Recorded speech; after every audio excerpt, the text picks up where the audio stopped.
Alo.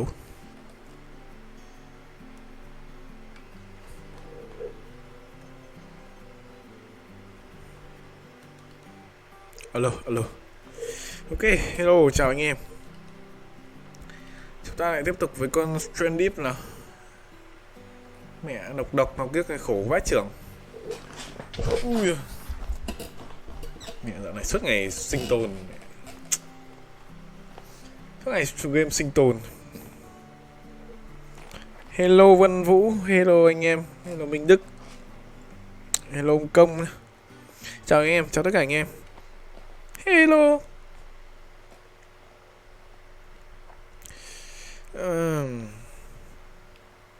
Vách cả Mickey, sao lại Mickey? À, chuột Mickey à? À, con này có một cái ấy vào khá là hay. Lần trước thì tôi lại bị poison rồi. Tình hình là lại phải đi tìm cái PP.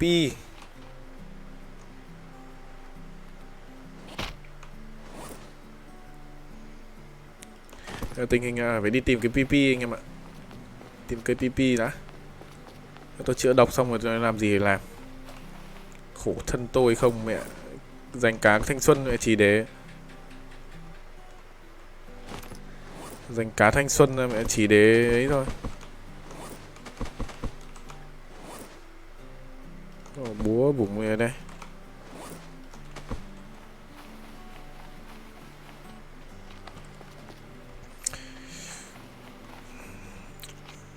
Tôi ghim anh rồi đấy. Chết mẹ, ghim gì đấy?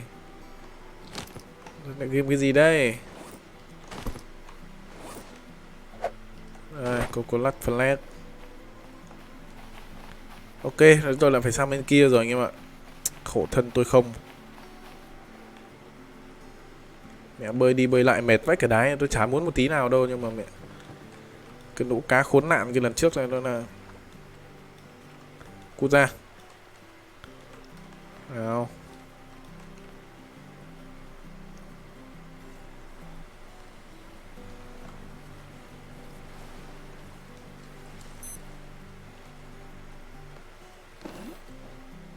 Đâu nhờ, đi hướng nào nhờ? Sang bên kia đúng không?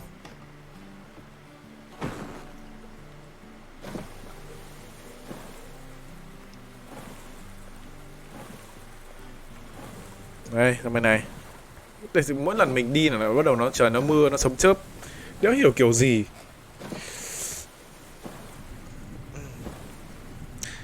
Chào mọi người mà méo chào tôi. Nhờ, hello Hoàng Võ. Khổ mẹ không nhìn. Hello ông. Mẹ khổ. Đấy, có con boss này chào hộ thôi. Làm sao mà tránh ấy được. I don't feel too good. Sao lại cảm thấy không tốt. À rồi. Chào ông, chào tất cả anh em. Chào anh em nhá. Ở đây giờ tôi lại phải đi tìm liều thuốc chữa độc trước khi tôi chết đã. Tôi chữa độc trước xong rồi nó muốn xây gì thì xây. Khổ thân tôi không. Cứ đi lại cái đảo này tôi chả thích một tí nào hết. Đi xa vậy cái đấy. Đối xử với tôi thế. Khổ mẹ. Quên nhìn không rõ thì mẹ một cái mà anh em cơ bản là cứ toàn nhầm với con iBot đi. Nhiều lúc thì cũng hay lướt qua. Toàn nhầm với con iBot ấy.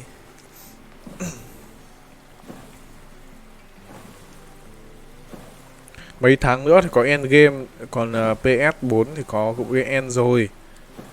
Thế thì cứ chơi dần dần từ từ đợi endgame à. Team đụt lại chuẩn bị tấu 2 rồi. Team đụt chơi cái gì đấy? Green Hell à?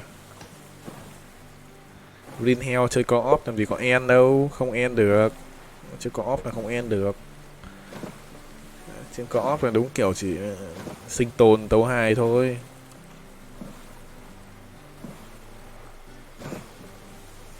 Thôi tôi lặn đây không anh em lại nói nhiều cờ lê. Khổ mẹ, dỗi ghê thế.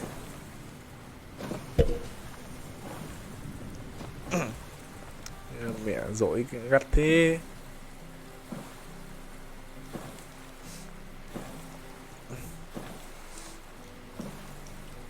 Căn bản là nó có thêm con bot nữa, con bot nó spam cho nên là anh em nhìn qua thì mới thấy nó nhiều clip. Thêm con bot nó cứ spam liên tục ấy, mỗi người chào nó lại chào lại một cái, nhìn nó mới ấy.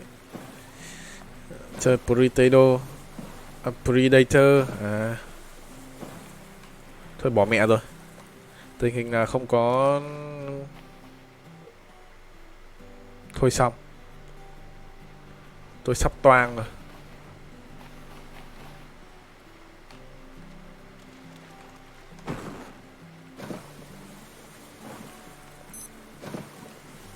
Tôi ra đảo khác thôi. Sang đảo bên kia đi, may ra có.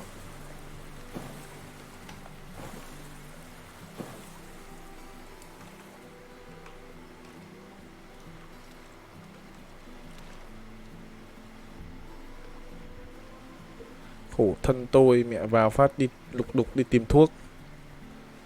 Khổ nếu chịu được.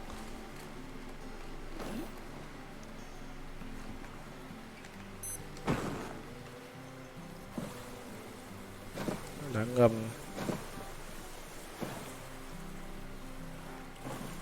Sang bên kia đi, khéo lại lạc mẹ đường này ăn cứt. Mấy thằng làm game sợ crack lên ra PS4 cho an toàn. Thật mẹ. Nó cũng phải tính bài kinh doanh của nó chứ. Mà crack thì mẹ chắc Việt Nam nhiều mẹ nhất luôn.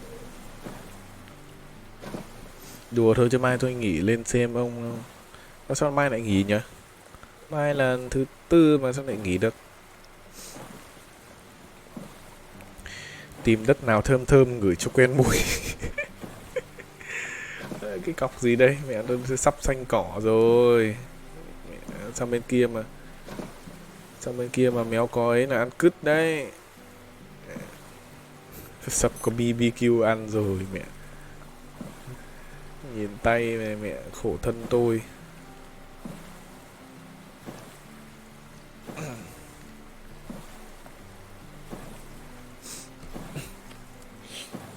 Nè. Thôi là cố gắng hên xui sang bên đấy là sẽ có cái PP plan thì được cứu.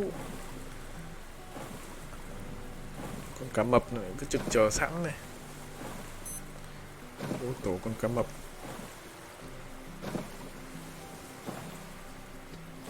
Cái bọn Nhật Bổn nó thì thích nó cho nghỉ. Thế thì tranh thủ đi đá phò thôi.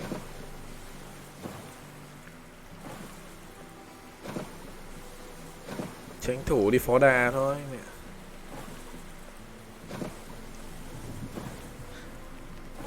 Đéo hiểu mẹ, ở nhà suốt thì đéo sao, nhưng mà cứ đi ra ngoài này nó lại bắt đầu. Thế rồi, thiếu nước rồi. Thiếu nước cộng với độc thì mẹ đéo biết là bao giờ mẹ.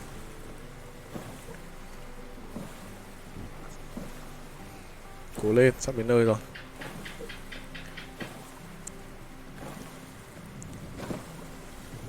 Thằng nào cũng chết thôi thì nhảy xuống biển cho con cá mập được một bữa thì anh em này. Tiêu cực thế nhỉ mẹ, vùng vẫy thế này. Mướn thằng kiêng hòm kia. Đậu mê. Sang bên này xem có anh kiêng hòm không. Nói chung là đồng hồ vẫn chưa tít tít đâu. Đồng hồ chưa tít tít cho nên là đá phò mất 2 triệu ông dám đi không? Mẹ bổ thận tráng dương đi thôi.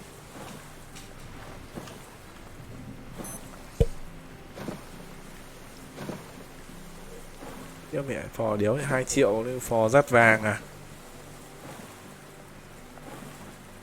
Ai nhắc tôi đấy. Chỉ mấy cả anh khiêng hòm. Ông nào đổi tên đấy. Hy vọng là bên này có PP plan. Không thì mẹ bay màu mẹ luôn.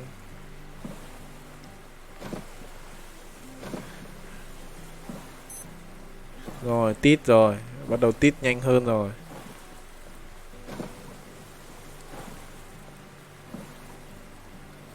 Càng ngày nó tít càng nhanh rồi.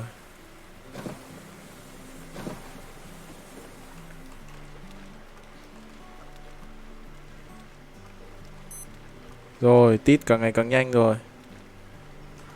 Xong rồi. Mẹ, đếm giây anh khiêng hòm rồi. Tìm nhanh. Thôi xong. Đéo có. À đây rồi. Ngon.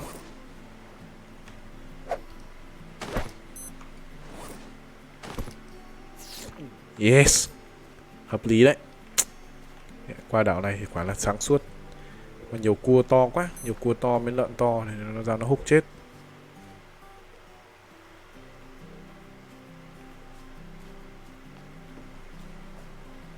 Thôi tranh thủ lấy đồ về vậy. Không mang theo hòm. Mẹ khổ thân. Quên nếu mang hòm theo.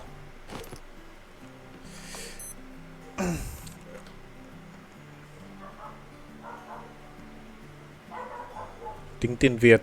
Ừ. Cái gì đây? Dehydration, starvation. Ôi mẹ đói rồi. Đâu có gì ăn rồi. Nam. Ui con rắn.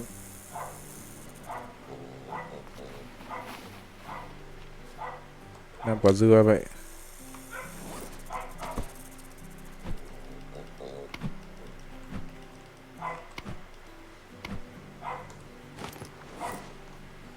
Tạm thôi chứ còn mẹ biết làm nào được.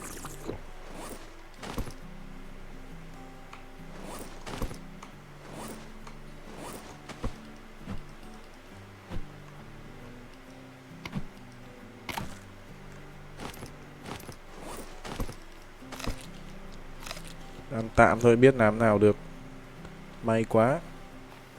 Tí chết.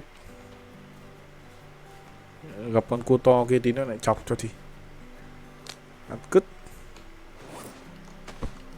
Dừa đéo màu vàng nhỉ. Gặt luôn mấy quả đi có gì.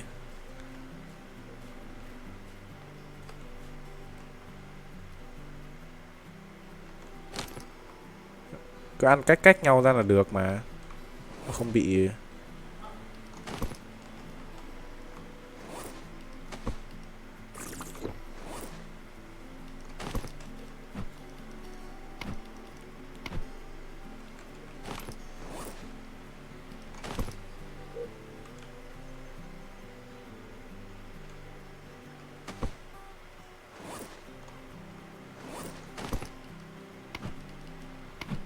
Sắp chết đói mẹ rồi.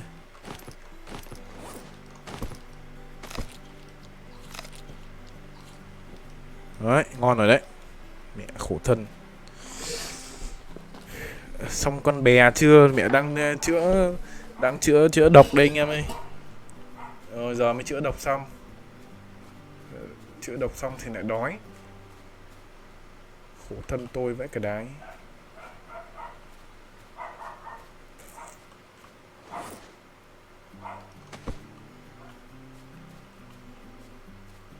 Mình có lên làm cái bếp ăn không nhỉ?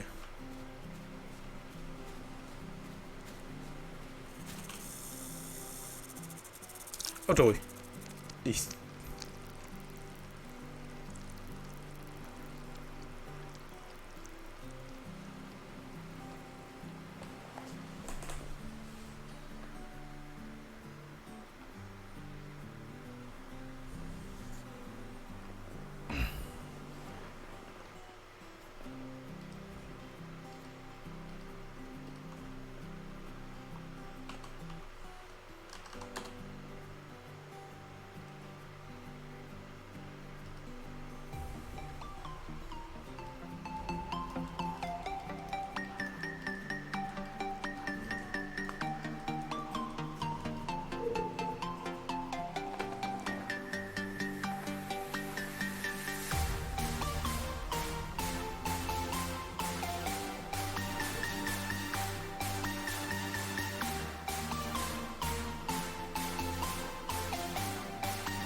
Đi mẹ. Con chó cua nha. Khổ thân tôi mẹ.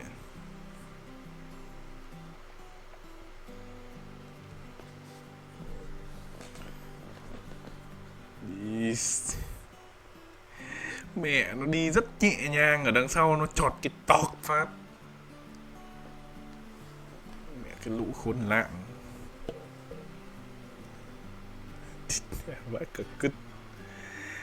Thôi đi lại thôi anh em, biết làm nào được.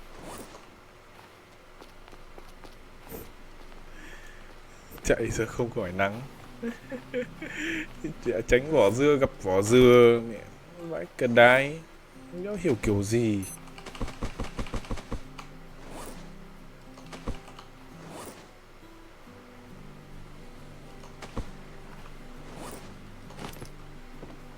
Thôi chịu khó đi lại vậy anh em ạ.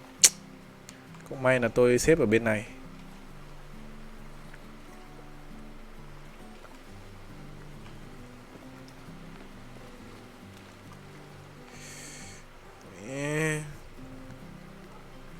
Đem hòm theo à? Thì đi hòm, đem hòm theo vậy.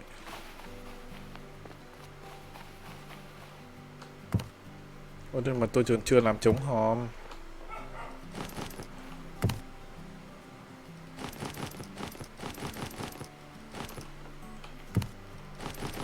Tôi còn sắp chết mẹ rồi đây này.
Rồi, cầm hết ván theo. Ô chết mẹ cái thuyền.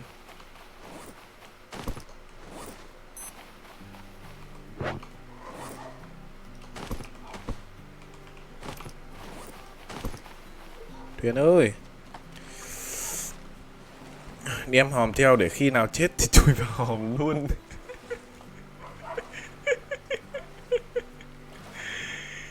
Trời ơi, mẹ. Khổ thân tôi không mẹ. Đời tôi nó khốn nạn. Nhanh lên, không lại mẹ tử giờ. Con này nó, mỗi lần nó đi lâu la mất thì giờ lắm.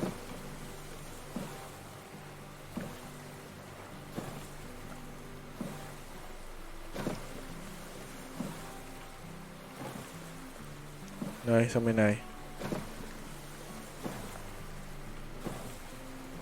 Cố lên, bắt đầu tít tít rồi. Sang đâm nó. Còn tí máu à, nó chọc đau lắm, nó chọt cái chết à.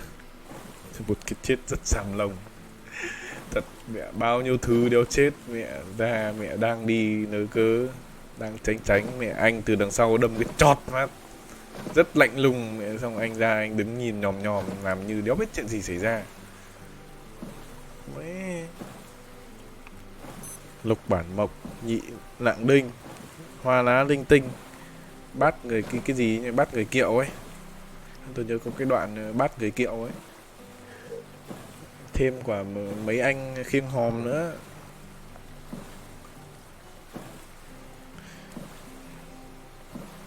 Công cuộc đóng con du thuyền còn gian nan lắm. Thôi rồi mẹ, xong chuyến này phát là chữa độc xong phát là mẹ đảm bảo với anh em là xong con thuyền của tôi. Thuyền búa đời của tôi sắp xong rồi. Mấy đâu mà.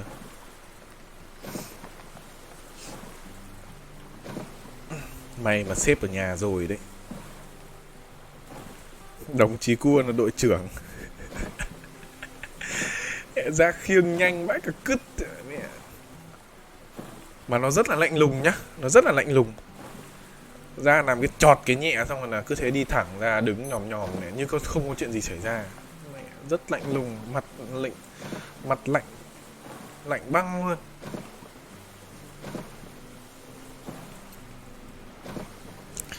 Lục bản mộc, nhị lạng đinh, hoa linh tinh, đa nhân khóc, bát nhân khiêng, kèn chống chiêng, hạ thổ. Du thuyền NC14 trị giá 2 triệu đô.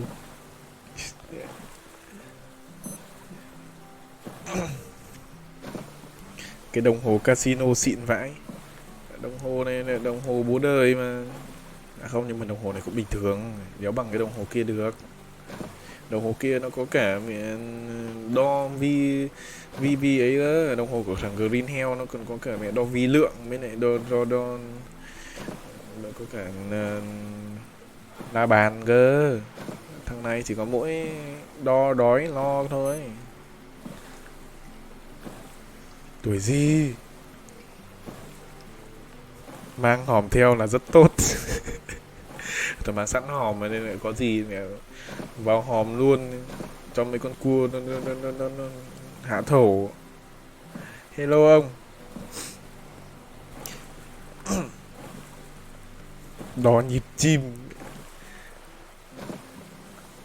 Chim thì làm gì có nhịp. Chim thì chỉ có phát một thôi. Đo tiếng chim xem có phập phập không.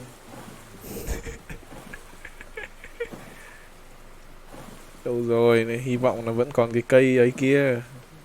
Cái PP plan kia là vừa đấy là kéo đâu nhỉ? Bên này đúng không?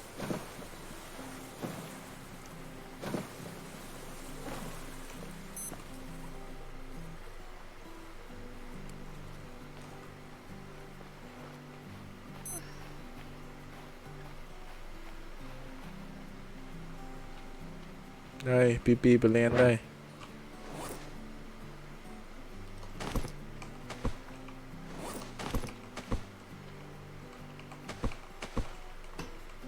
PP plan này. Lấy một quả dừa. Xong rồi là chế cái đó.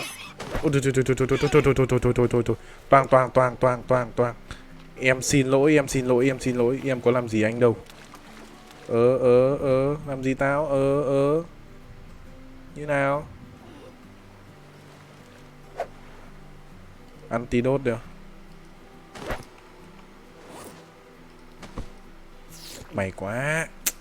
Ui trời ơi. Thôi hết nước. Yes. Lấy nước.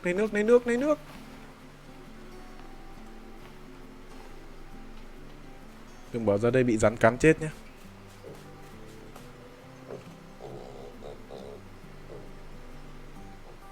Mẹ kịp không? Có kịp không?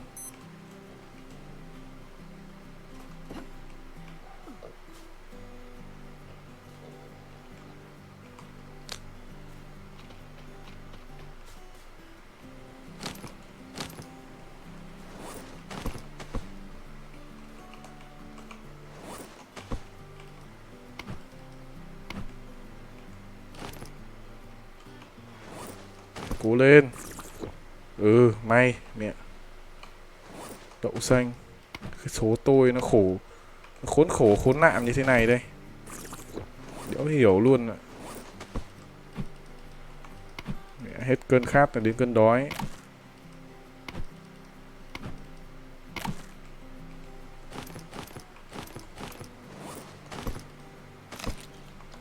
Rồi, đớp 2 miếng. Ủa rồi anh em ạ.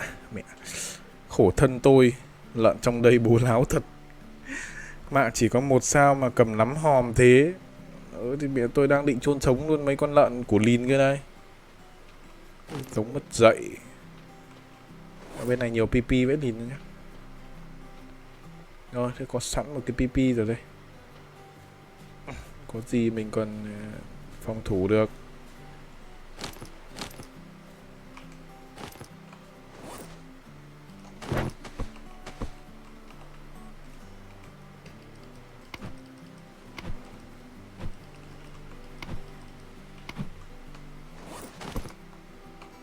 Tôi phát hiện ra con này là chỉ cần mình ăn cách ra một chút là được, chứ không cần thiết phải ăn cách ra là vẫn ăn được.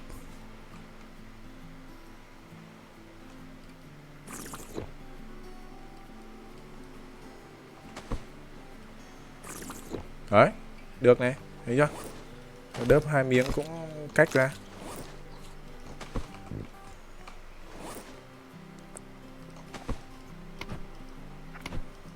Lên thuyền kia chưa? Mẹ còn đang sắp chết rồi đây này. Anh khiêng hòm, anh hỏi thăm ở đây này. Anh đang đứng nhòm nhòm nữa kìa. Đấy, nhìn thấy chưa? Nhìn anh khiêng hòm thấy chưa? Bố tổ sư khỉ. Anh em này còn đòi nằm thuyền. Từ từ. Để tôi mẹ hồi máu các kiểu con đà điểu nữa nào. Đi.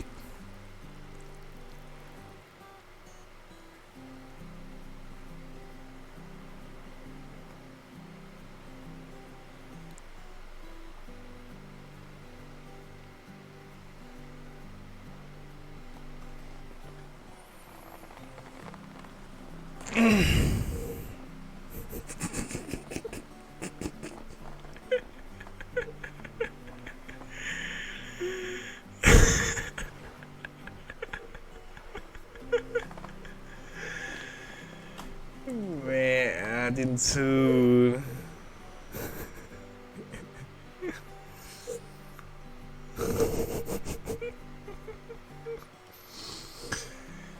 Mẹ con chó đẻ đấy. Định mệnh. Ra tàu cho an toàn không ra. Thật mẹ kiếp trước tôi án thù đéo được con cua đâu nhỉ. Mình sẽ gặp tôi đuổi nhá. Mẹ tiên sư.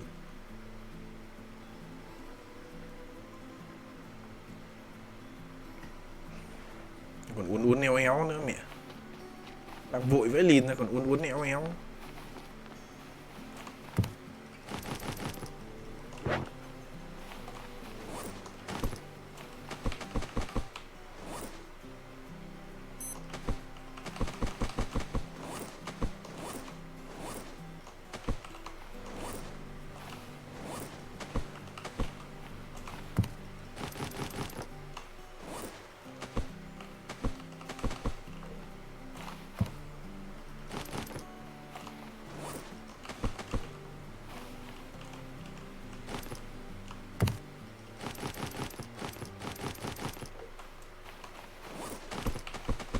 Vứt đồ nhanh, vứt đồ nhanh.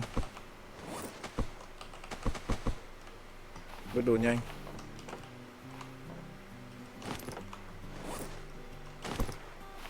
Vứt đồ nhanh.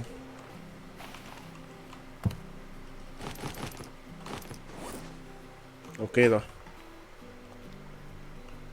Thế trước khi đi thì mình ăn uống luôn đi. Đúng không? Mình ăn uống mẹ luôn đi.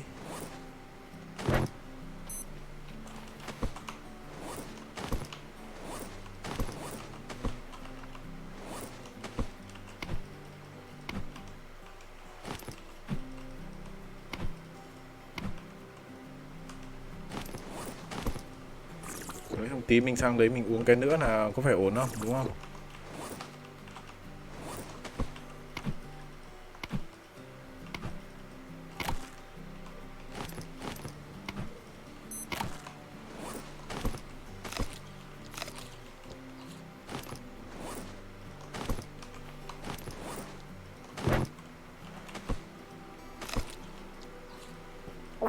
Đi. Mẹ ăn cứt rồi. Bị tiêu chảy rồi. Ăn nhiều quá. Khốn khổ khốn nạn tôi.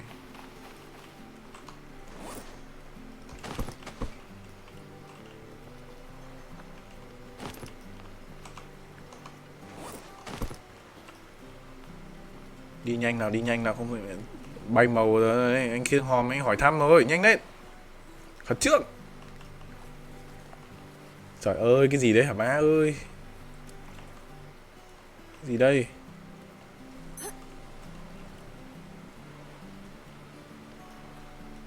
Yes. Mẹ đang đâu thì mẹ nốc cái đấy vào, thế rồi bây giờ lại thiếu nước, mất máu.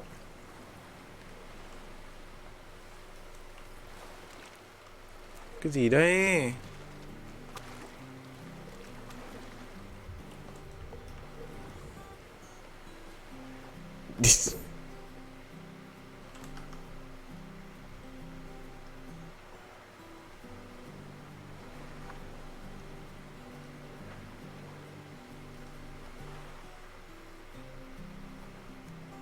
Lấy hộp thức ăn trong bè kiếm sinh. Ừ nhỉ? Trong đấy vẫn còn mà. Ừ nhỉ? Sao này? Trong đấy vẫn còn. À lần trước tôi ăn hết rồi, làm gì còn.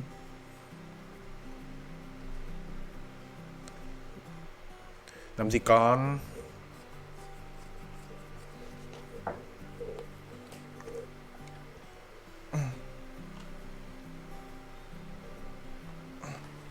Chơi green thế ok, thế mà chơi game này tù vậy.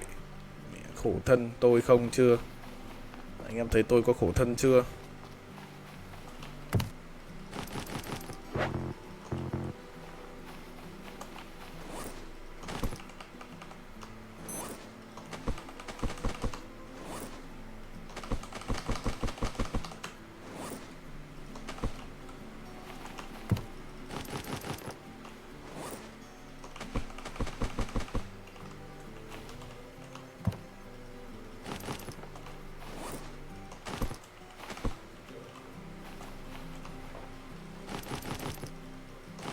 Ôi,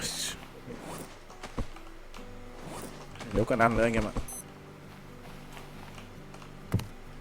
Lấy nhanh đồ xong rồi là phắn.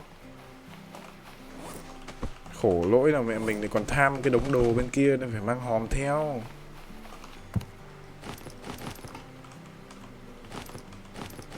Rồi, đi thôi.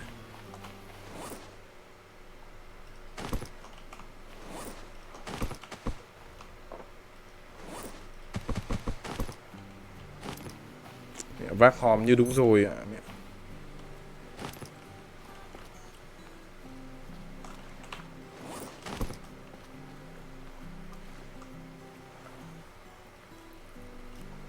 Con cua nhá, mẹ mày, thiên sư mày. Ra đây.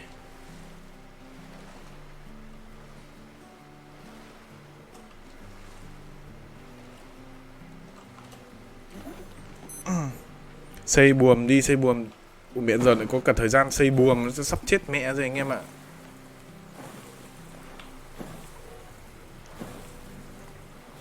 Đem 3 hòm được rồi, thôi mang hết đi. Mang hết đi.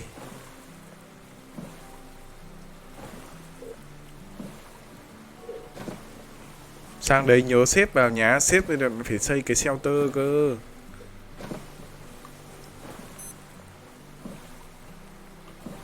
Là phải xây cái shelter cơ.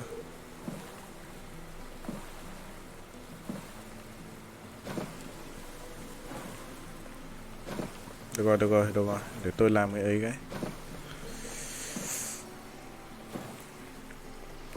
cái. Có mấy cái gậy với cái mảnh vải. Sang nắng giờ. Yeah, chứ mà mất thời gian. Tí gặp cua nhớ khiêng hòm, chắc nó sợ. Mẹ nó cả khiêng luôn cả tôi ấy mẹ. Anh em không thấy nó khiêng tôi 2 phát kìa.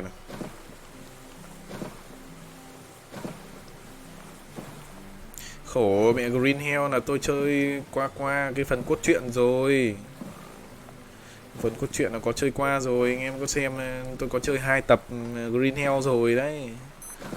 Có tí kinh nghiệm rồi. Khổ thân tôi không.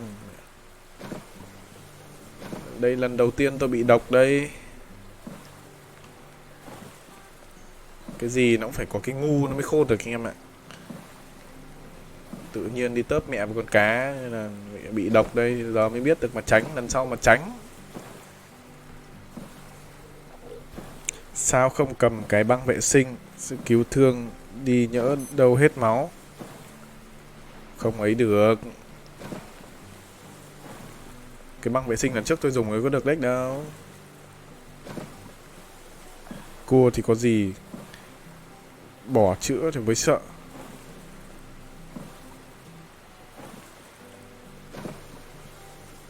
Bỏ chữ A mới sợ. Ừ. Mà bỏ chữ A lại có gì mà sợ. Còn sướng đấy chứ. Sợ gì. Từ đạo 1 xây xong được bè 6 ô cộng buồm với chèo mà.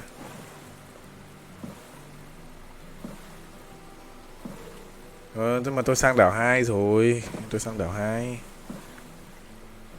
Không stream Oni nữa à. Oni để mai đi anh em ạ.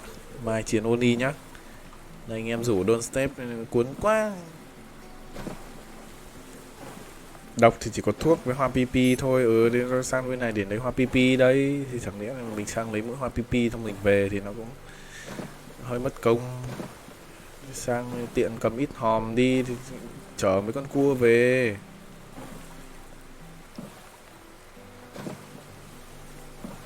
Mấy con cua chết tiệt, nhớ mặt bố mày nhá.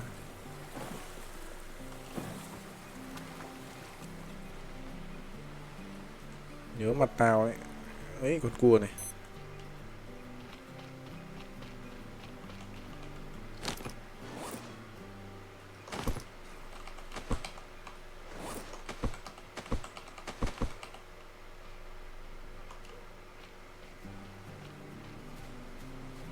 Để ý con cua nhá. Mẹ tiên sư con lợn này.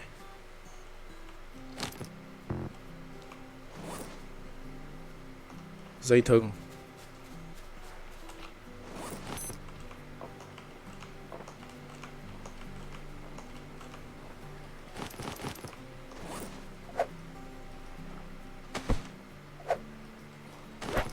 Đấy, antidote. Ngon rồi anh em ơi. Đâu, giờ xem trên tàu này còn cái đồ ăn không? Hết rồi, lần trước tôi ăn hết rồi. Làm gì còn đâu.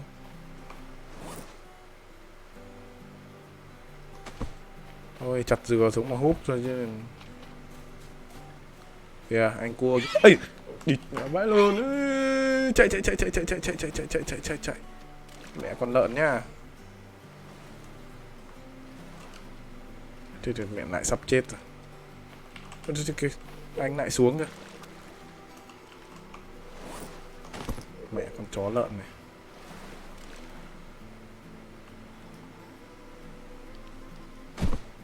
Đó kìa.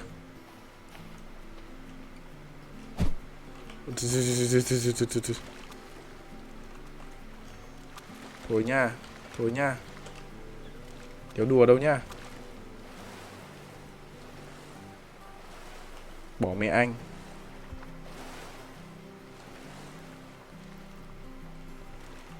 Bây giờ mẹ chỉ cần một con gì nó chạm nhẹ vào tôi là tôi cũng hẹo đây này. Đúng là kiểu cho căn áo rách thật.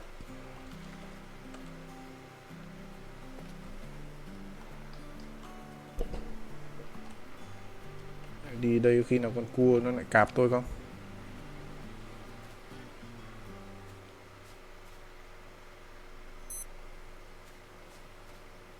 Ok kìa.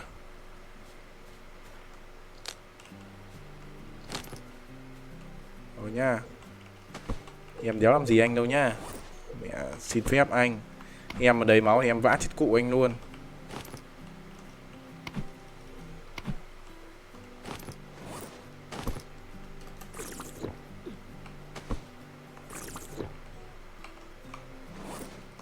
Này nhớ ăn một miếng thôi. Ăn 2 miếng.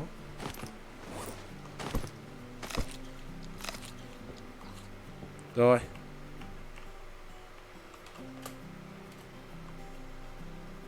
Trèo lên luôn. Thú trên đây toàn giống đực. Thấy mùi gái một cái nó xả vào ngay. Mẹ có khí thế. Mẹ Cũng khổ thân tôi biết thế mẹ chọn mẹ thằng Đực. Ra vã nó phát là chết mẹ nó luôn.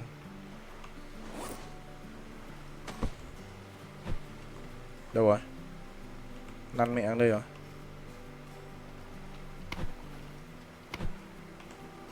Cẩn thận con cua nhá.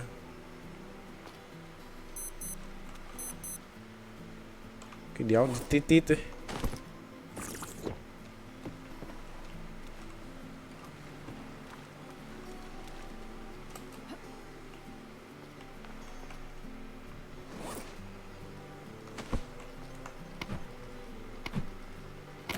Cái đám nào là hồi máu nhỉ? Sao lại cứ mất máu thế này?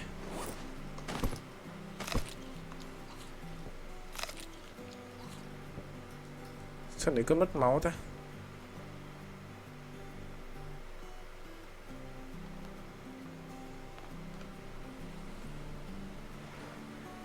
Có cái cây gì để hồi máu không anh em? Mẹ con lợn của Lìn này. Chắc là làm cái bếp đi anh em ạ.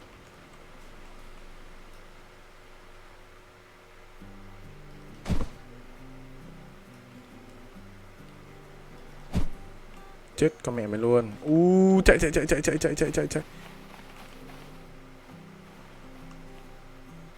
Chết chưa? Chết đi.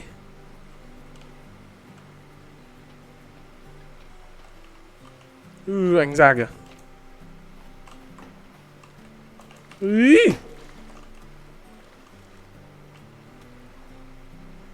Đéo chết à?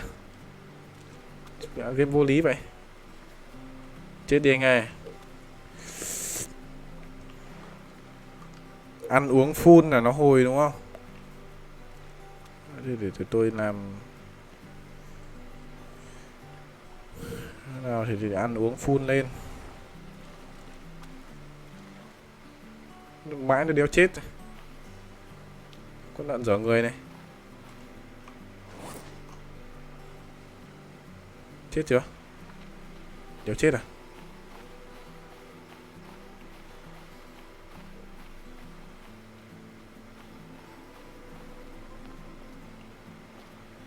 Có cái giáo tôi vào phi đây đâu nhỉ?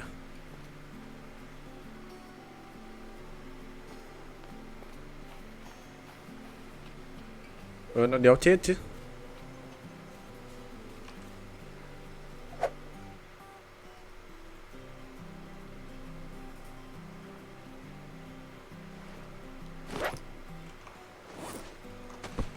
Yes.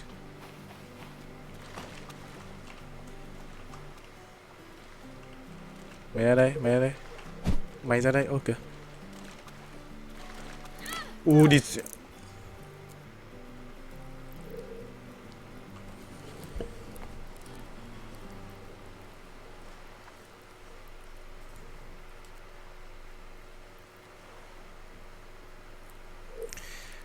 Điên lắm rồi nhá. Mẹ mấy con cua nhá. Đẩy. Thôi rồi. Các cụ ngày xưa bảo quá tam ba bận, ở đây là lần thứ 3 của tôi rồi. Đạch. Còn con lợn đấy đúng cái giáo đấy, xiên vào đít thầy.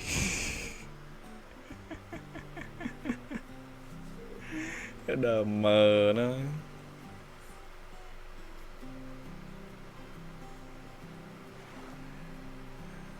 Thôi chắc là sang lấy thuốc xong rồi phắn luôn thôi, chứ còn mẹ tham mấy cái đấy, mẹ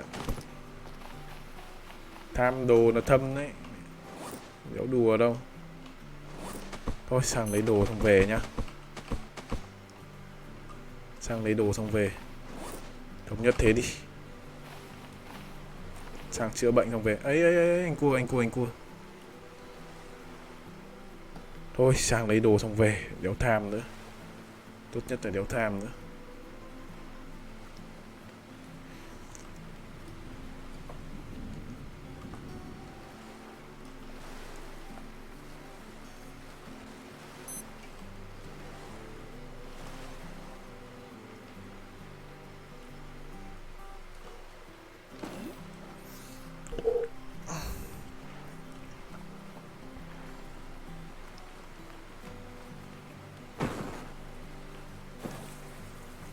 hái dừa theo nó không cần đâu.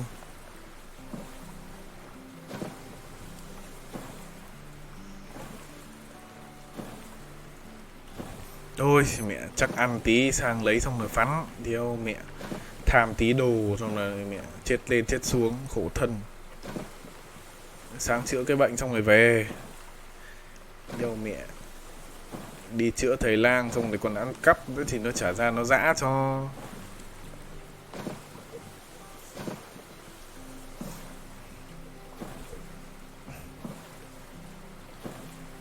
Trèo sang đấy thì bằng mẹ thời gian làm, nhưng mà làm xong thì vẫn phải chạy sang mà.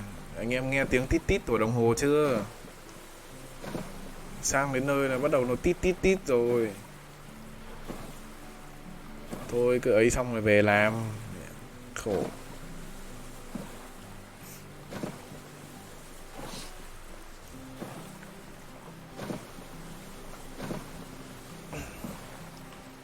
Khốn khổ khốn nạn. Mẹ lần trước đấu nghịch dại đụng một con cá thì đâu có khổ như thế này. Làm xong thì đi thuyền kia nhanh hơn. Nhưng mà thuyền kia tôi vẫn chưa làm xong, vẫn còn mấy cái ấy nữa, vẫn còn mấy cái ván nữa. Rồi có cứ để chữa bệnh xong rồi tôi về tôi làm đi cho nó chắc ăn.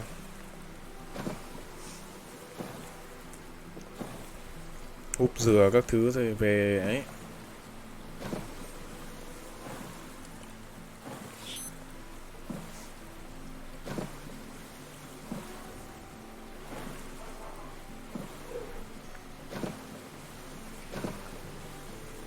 Cố lên, cố lên. Mẹ cứ tham mấy cái đồ.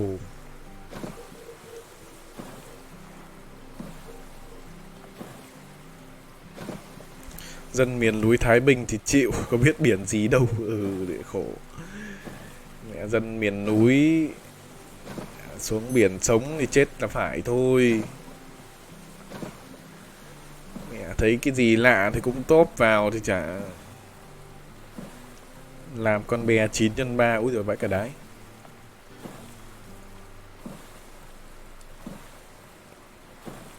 Ông mà chết lần nữa là anh em đốt kênh đấy. Mẹ tôi cũng đâu có muốn đấy đâu. Chọc chó.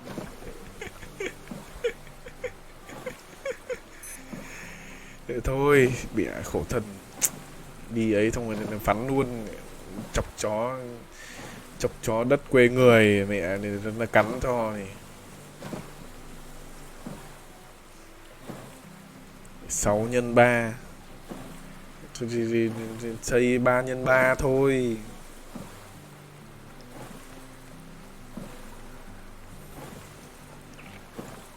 Mấy cây to to kia có chặt được không nhỉ? Chặt được chứ đúng không?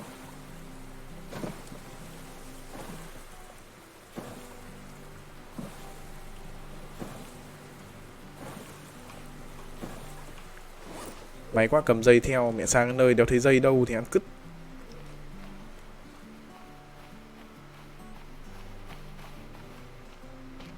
Con lợn con đúng không?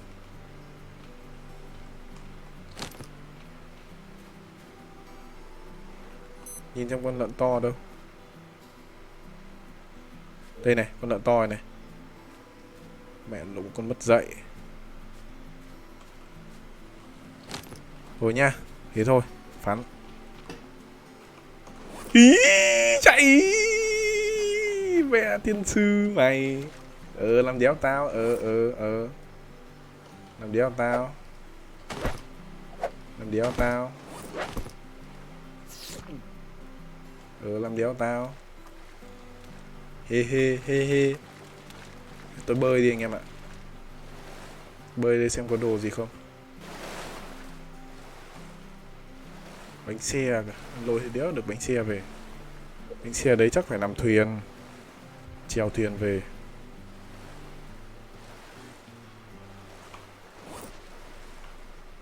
Có cái phở lanh này, tiện nhặt về. Để ý con cua của tôi nhá.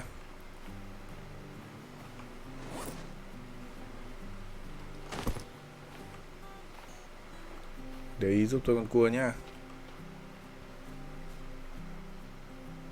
Kìa kìa, con cua kìa.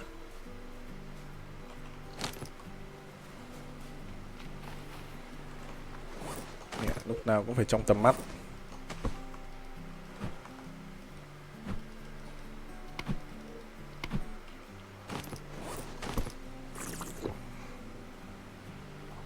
Nhảy lên đá là nó không cắn được.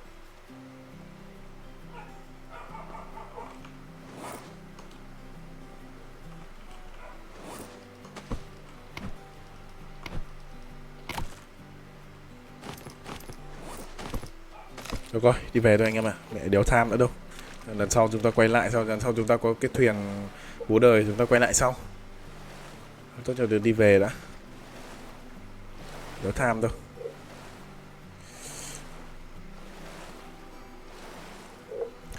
Nhảy lên hòn đá là nó không đánh được. Thì ngồi trên ấy cũng được mà. Ngồi trên nhảy xuống thì cũng được mà. Nhảy xuống nước cũng được mà. Ra nơi cắm mập cắn thì bỏ mẹ. Thôi, chào cậu. Tớ đi đây.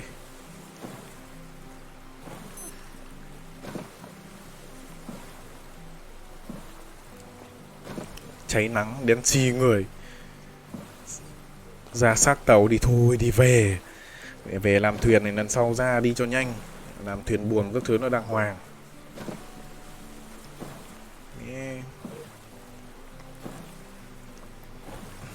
Thì cái san hô tím. May tí nữa thì đá vào. Chuẩn bị chết vì say nắng. Không phải đâu. Làm gì. Say nắng cũng mất máu à? Thế à? Liệu có về được đến nhà không?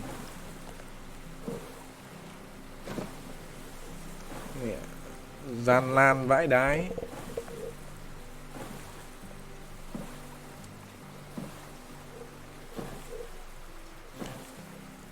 Đấy, sợ lệch lệch đi đâu đấy. Rồi, chào anh lợn. May mà cái đảo của mình nó cũng chả có lợn nhờ. Không có lợn.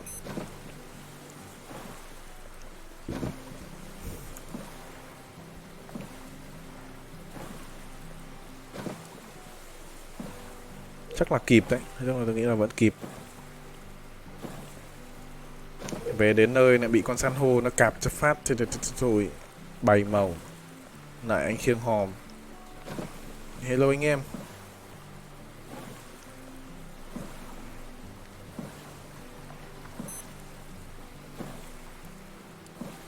Đây rồi, nhà đây rồi.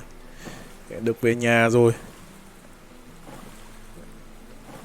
Rồi có gì thì chặt thân dừa ra mà làm thuyền. Khổ thân tôi. Nhà vẫn còn cái ván sắt mà. Làm ván sắt cũng được.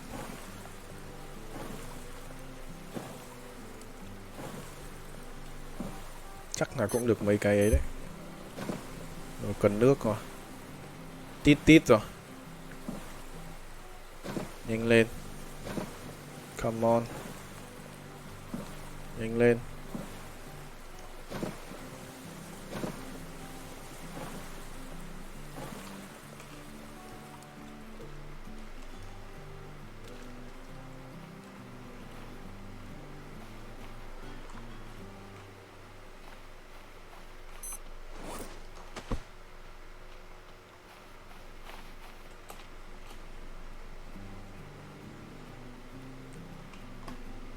Rồi sao tôi đéo hái được. Vậy đấy vậy.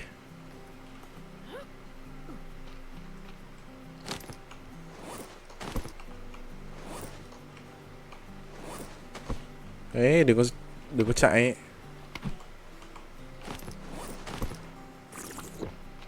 Đứng dâm cái. Không bị cháy nắng đâu anh em ạ. Thoải mái, thoải mái.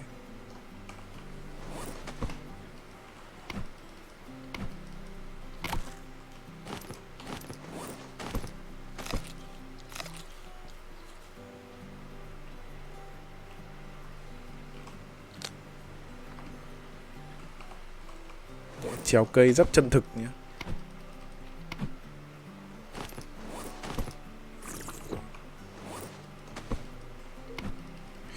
Ngon rồi, ngon rồi, ngon rồi, ngon rồi, ngon rồi.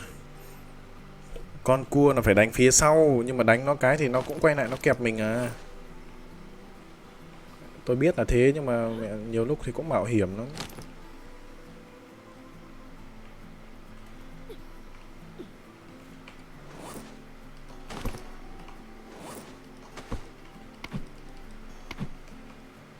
Rồi, an toàn rồi anh em ạ.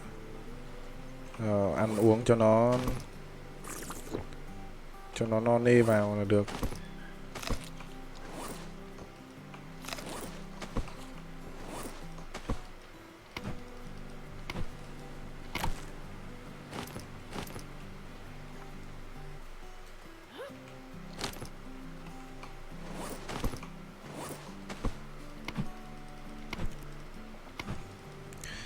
Cứ ăn dừa đến lúc nào đồng hồ kêu là ngừng.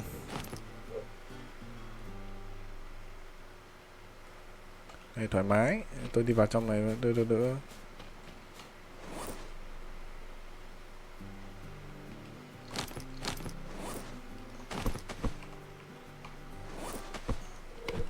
Ăn được 2 quả thôi.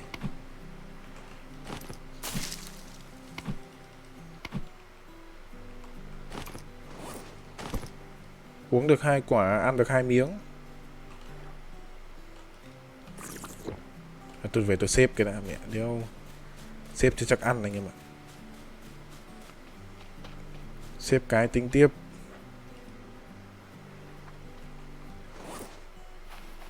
Rồi. Ngon rồi anh em ạ. Ngon này, ngon.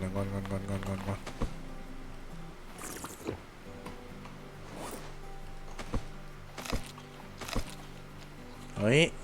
Ngon ngay. Gì đâu. Rồi, làm thuyền tiếp nào. Tiếp con thuyền nào.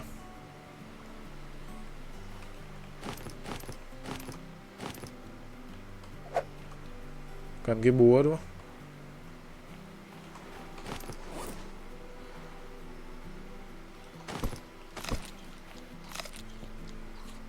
Cần cái búa.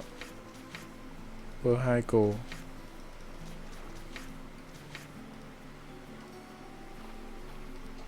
Đấy. Thêm một miếng ở đây nữa là ok này. Ở đây đủ chưa? Ván này. Ván đây.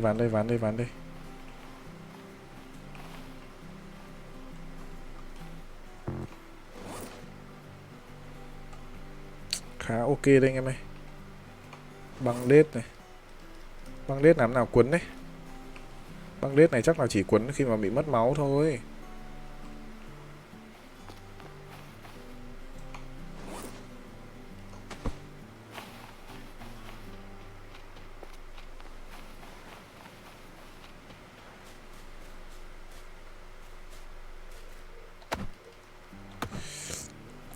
Quay lại trả thù con lợn ông ơi.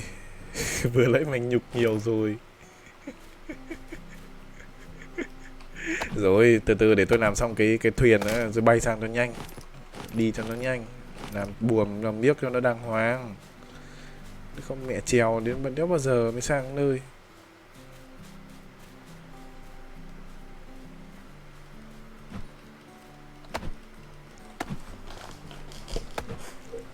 Có đèn mà. Nhìn cái thuyền như cái tàu ăn mày. Mẹ thuyền búa đời như thế tôi làm xong rồi mẹ anh em khác thấy. Chì rồi á mẹ. Thuyền búa đời.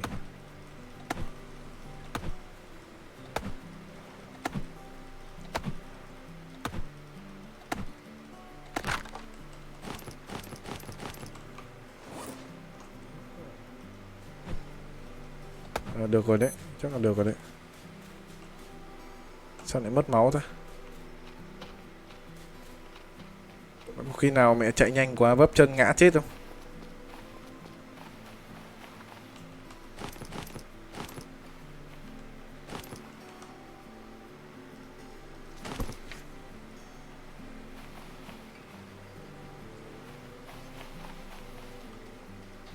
Ấy lại được luôn này. Nhiều lúc nó cũng ảo vậy đấy.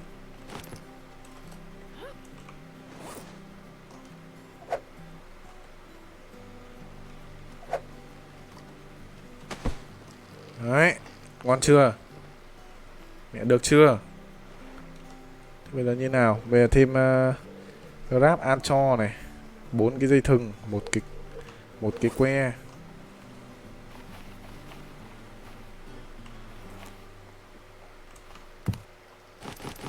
Bốn cái dây thừng, một cái que đúng không? Chặt tiếp cái kia ra là có que thôi. 6 cục đá.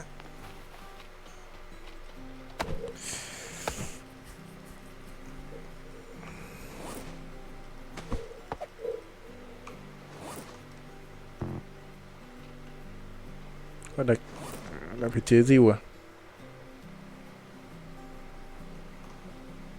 2 đá 1 que. Được bảo hết đấy nhá.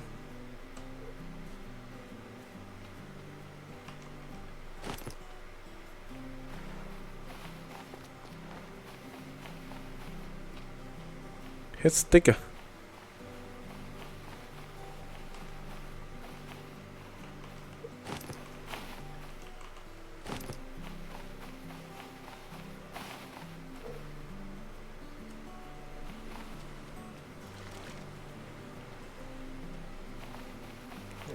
Có stick nào không? Đây. Đây,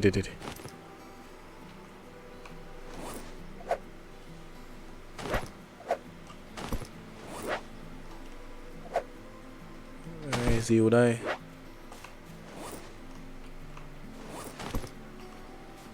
Quay lại chặt cái kia.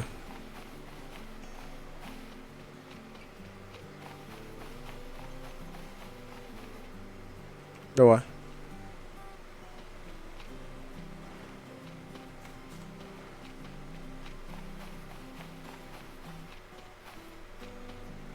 Không gỗ đâu rồi?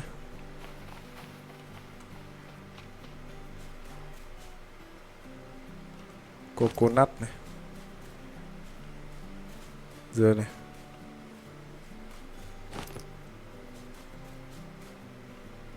Cái đâu rồi nhỉ?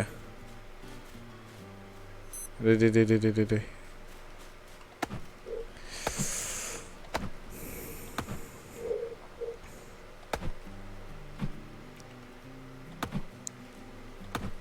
3x3 cho hoàn hảo.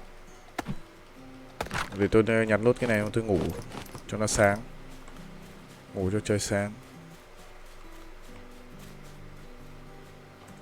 Đây, ngủ đi. Rồi. Không có thuốc hay gì à? Có thuốc. Nhưng mà mình phải đi đảo khác. Mỗi lần lấy thuốc là phải đi đảo khác.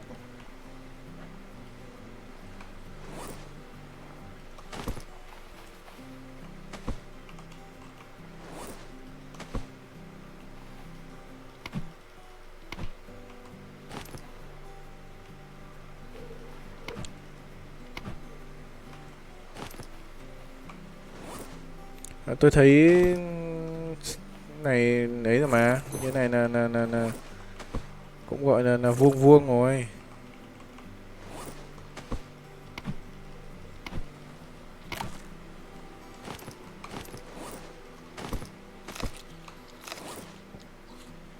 Được rồi. Túm luôn quả này về.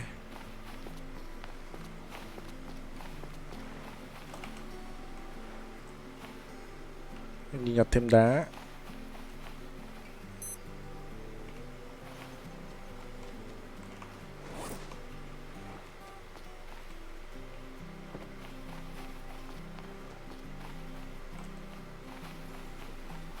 Đây quanh đây không có hòn đá nào à?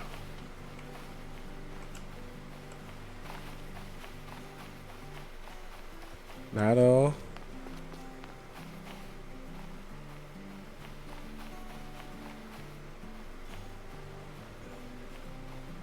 Thôi là phải vào chặt thôi. Vào đây chặt rồi. Rốc đâu nhỉ? Trong này có cái ấy mà. Ý, cái này phải dùng cuốc chim mà.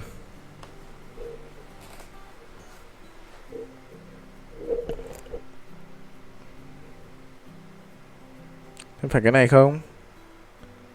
Croc Hawk phải không? Ở đây refine pick cái này. Mẹ, tí nữa là bị nó lừa.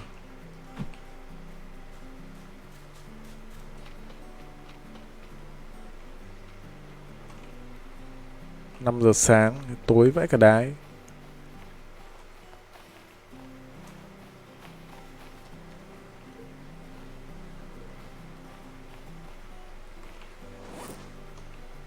Tối quá, tối quá. À, đây cái đèn pin này cho đỡ tối. Nhà có đèn pin phải đéo dùng. Nhà hai cái đèn pin này.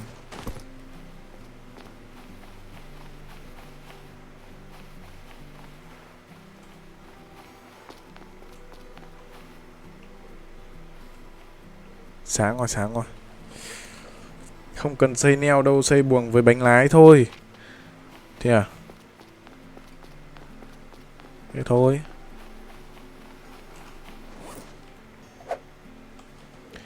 Đâu, buồm đâu? Buồm.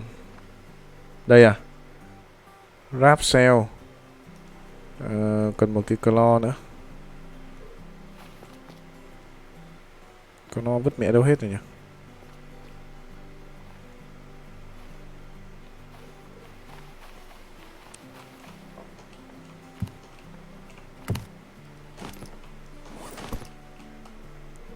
Đây.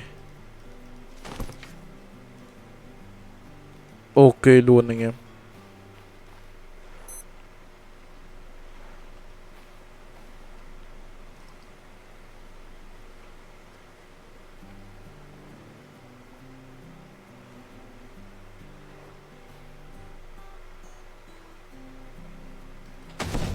Rồi.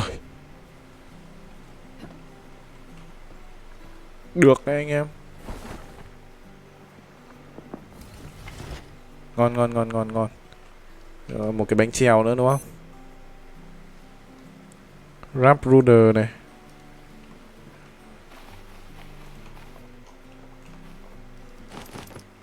Đấy. Wrap Ruder này.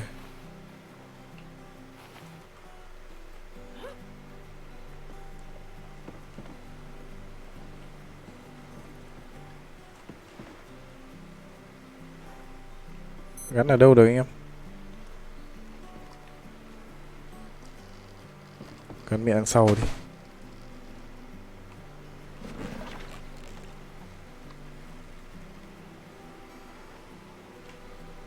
Ây da, mẹ bố đời phết. Được ấy, được được được được được.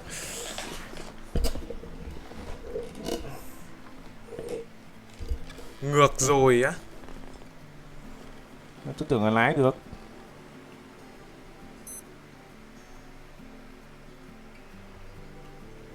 Ra thử nào.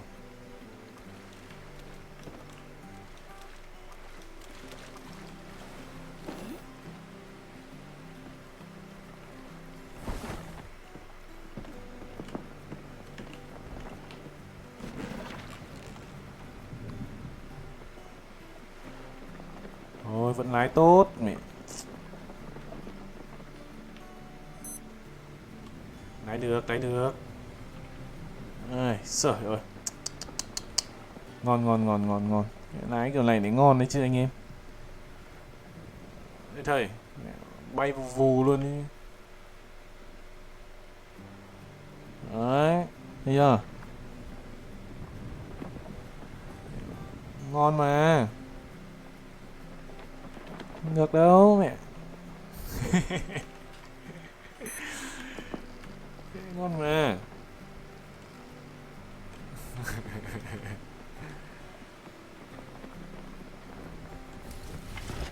Khổ.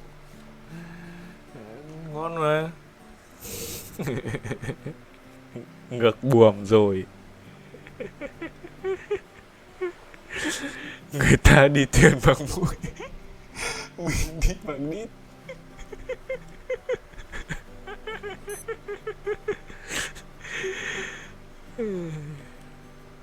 Nhưng mà tôi tưởng là mình phải ngồi mình lái chứ. Thôi được rồi, thì làm thêm cái nữa thì cho nó Nào, để làm thêm cái nữa. Nhiều dây, nhiều...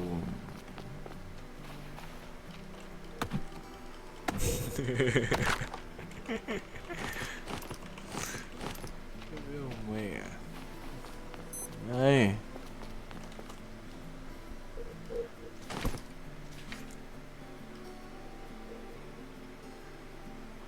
Đây.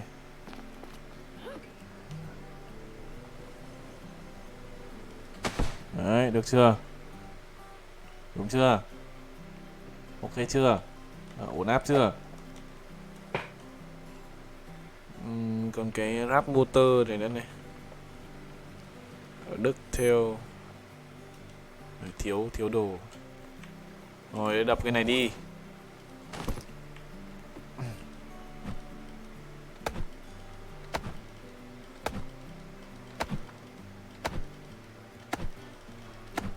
Rồi.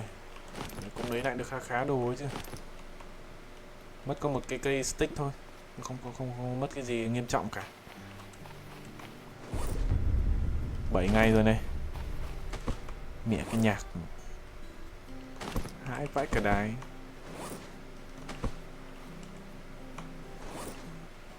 Chắc là tôi phải xây thêm nhiều cái nước này quá, chứ không thì thiếu nước quá.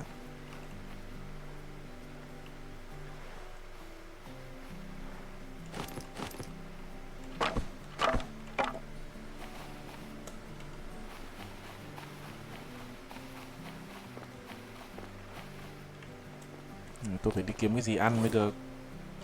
Khát nước quá. Xem dừa này còn dừa không? Hết dừa là cũng ngỏm đấy.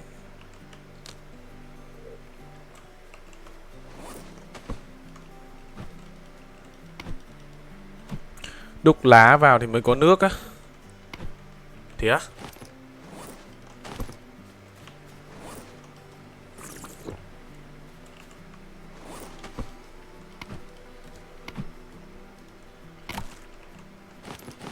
Đút lá gì? Lá dừa. Đút lá dừa.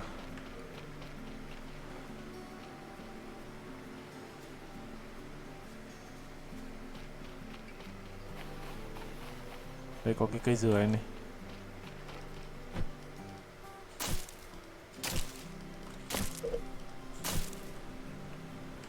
Đây. Đây.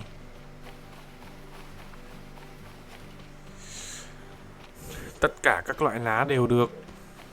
Đâu để tôi ném thử cái lá dừa vào tôi xem nào.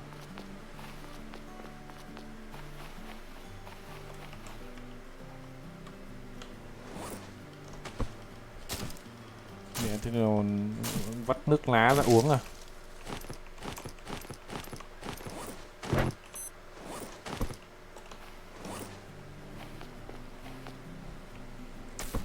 Đây này.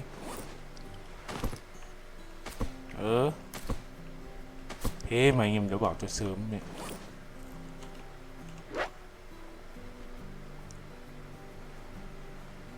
Rồi, ngon rồi. Ăn uống no nê các thứ vào.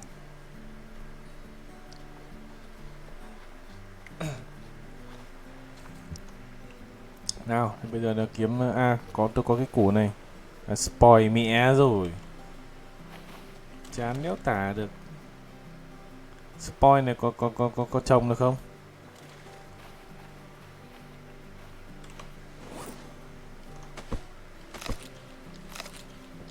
Rồi, mẹ chặt hết cái đống này ra ăn thì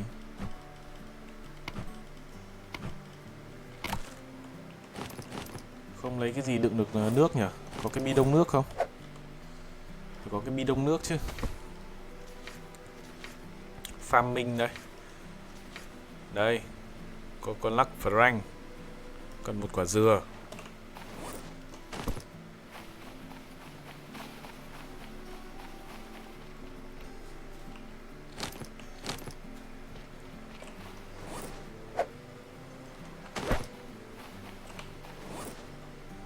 Đây, có bình dừa rồi. Ra đây múc nước.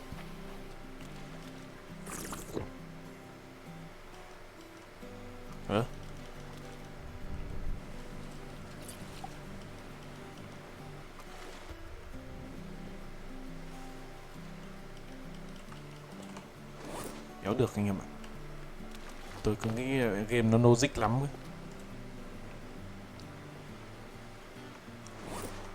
Đấy, cũng được ấy chứ. Cái này là hóa ra là mình cần lá à?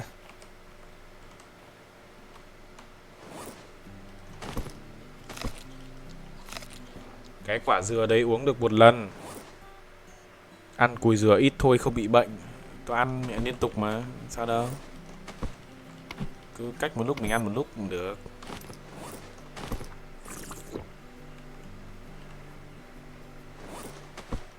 Uống được mà, mẹ múc uống được mà. Uống được nhá.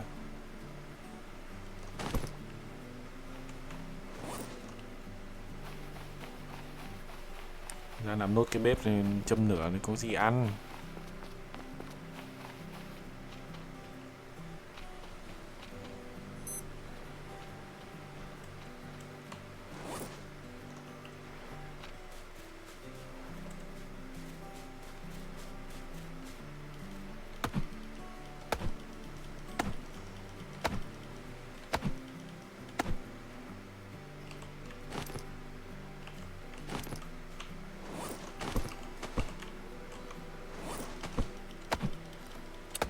Bệnh nghiện dừa.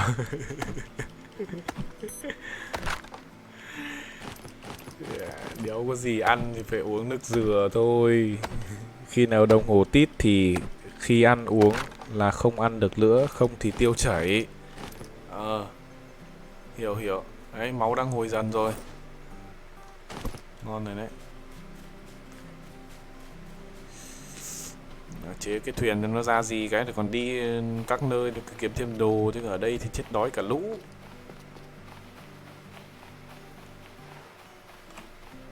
Đấy. Củi đây, để sẵn ở đây. Thôi, không có cái gì nướng đâu. PP plane.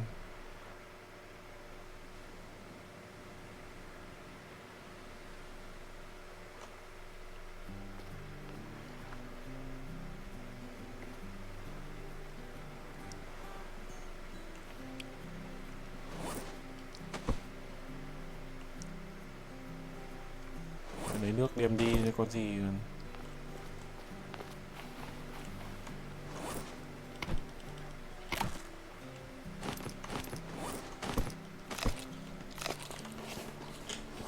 Ôi sao đâu. Alo. Water skin đây này. Tanning rack. Chế một cái water skin này cũng được này. Này coconut frank.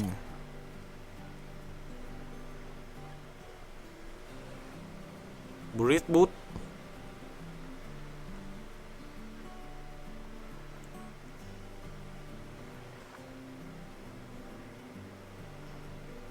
Con cá nọc độc này.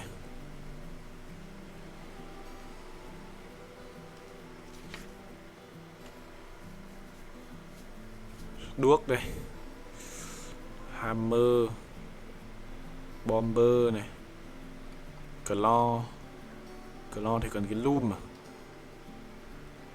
Loom smoke.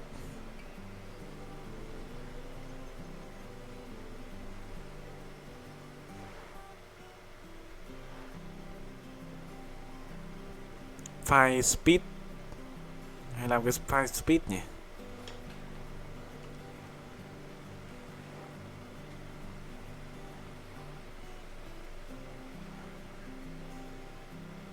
Tanning rack. Ôi, không biết là còn dây thừng không ấy.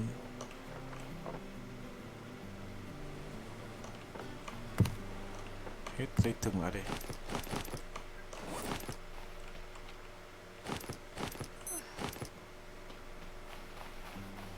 Ném vào đây để lấy nước này.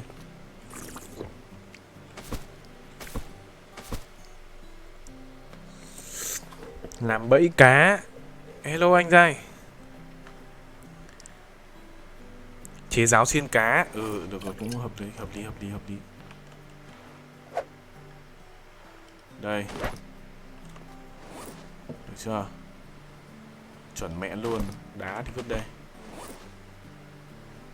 Dây thừng này.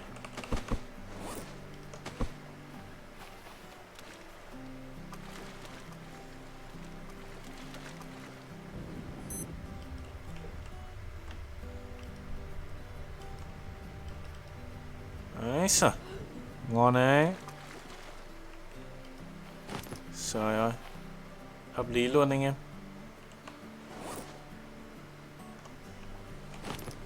Con này không biết ăn có sao không.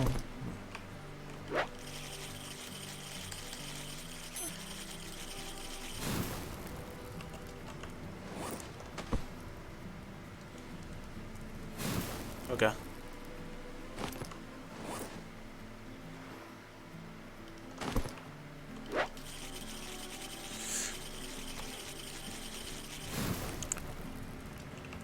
Đi qua map đảo khác mà xây định ở mãi đảo này à?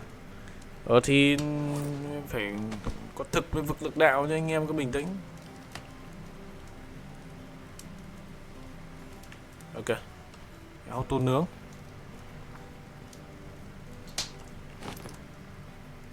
Sao nướng được con cá này? À, skin nó ra. Mẹ.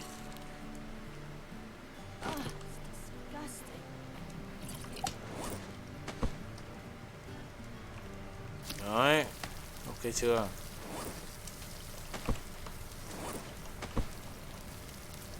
Nướng nhìn ngon thế. Bé không làm cái mái che cho đỡ nắng. Ừ nhỉ, mẹ làm cái mái che đi.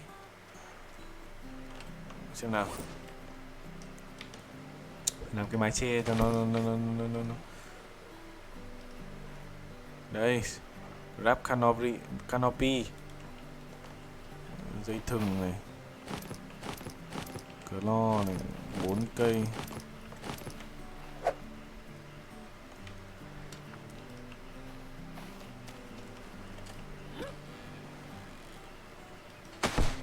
Đấy. Đúng chưa? Đứng đây là hết nắng đúng không? Phải chưa? Chuẩn mẹ luôn. Còn cờ lo không? Được 2 cái nữa đấy. Tôi chưa biết là cái này điểm gì luôn.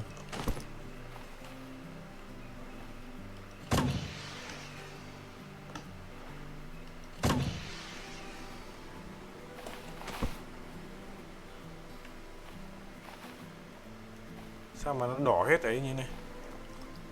À tại bắn flare đúng không? Tại bắn flare nó đỏ đúng không?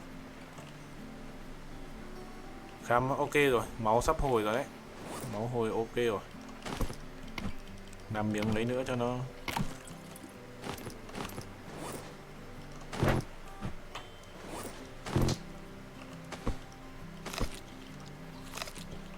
Đam mê ăn dừa vãi đái.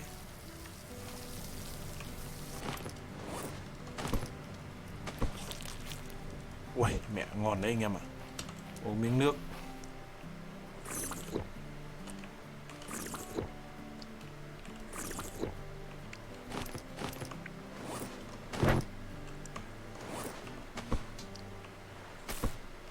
Đấy. Thế mà không biết này, cứ đợi mưa thôi.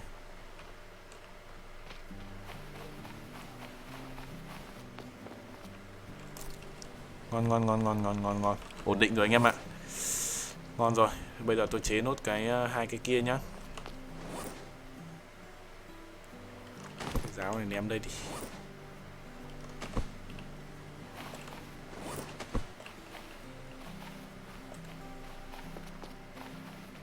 Chặt thêm cây dừa nữa. Chặt xóa đi, tôi cũng chuẩn bị đi rồi. Tôi chả còn ở đây nữa đâu. Thế mà không để tôi bắn cho đẹp.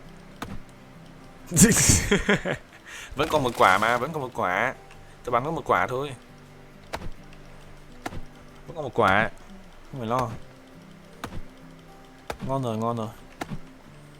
Mọi chuyện đã được giải quyết rồi. Bây giờ chúng ta cứ yên tâm mà làm thuyền đi chỗ khác thôi.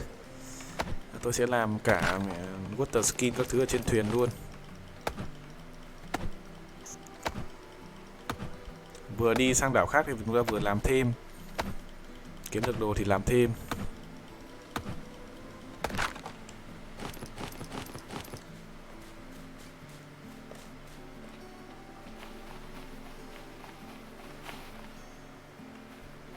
Có cách nào để chằng được mấy cái container này nó vào không nhỉ?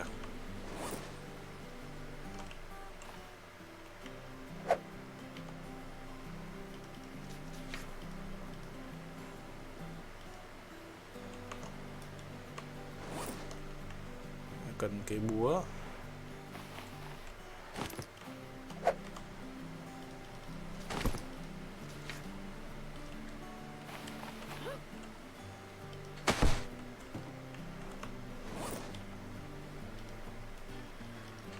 Đấy, trời ơi, ngon ngay anh em. Tàu bố đời ngay. Sau mình mở rộng thêm ra. Đấy, vừa đi vừa làm thêm.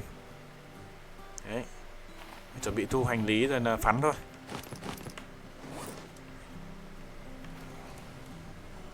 Xem nào, có những cái gì cất bớt thì còn đấy. Lấy nước vào đây. Can't hold any more water. Không thể lấy thêm được nhiều nước hơn nữa. Đây, chắc là phải làm thêm một cái đây, chắc là làm thêm một cái water skin trên này, water skill steel.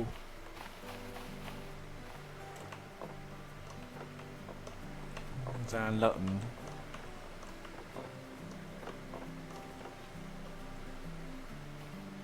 Tối mẹ rồi. Có xây kệ đựng trên bè là được á. Đó. Kệ đựng trên bè.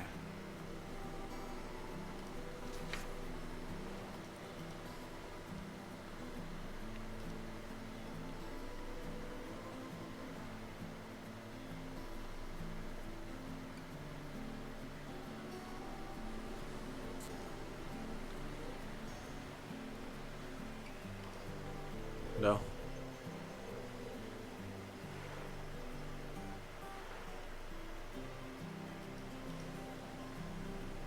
Đâu nhỉ, cái nào nhỉ, cái này à?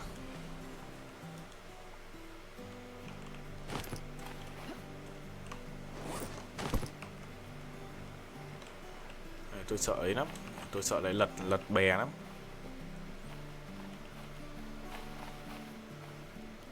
Thôi, chuẩn bị cho đồ dần vào thôi.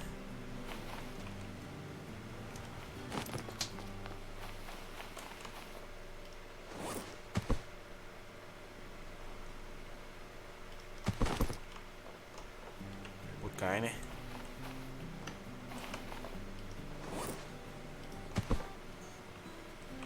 Cái đèn này lấy theo này. Flare gun thì ném mẹ đi, hỏng rồi.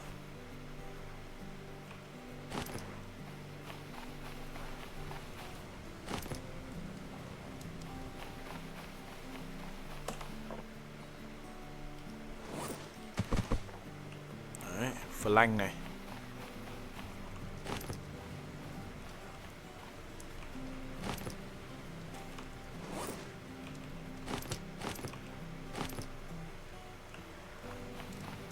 Đây, cất luôn vào.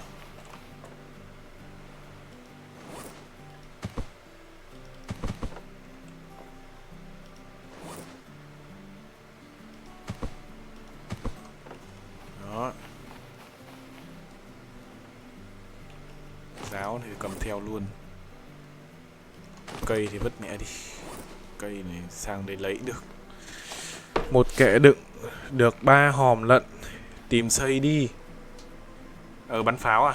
Bắn pháo à? Đây, bắn pháo. Đây. Địt mẹ.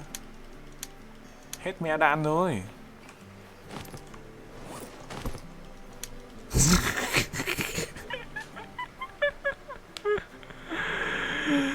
Đi mẹ. Bật đéo chịu được. Mẹ, giây phút huy hoàng. Nào để cái đèn lên cái thuyền.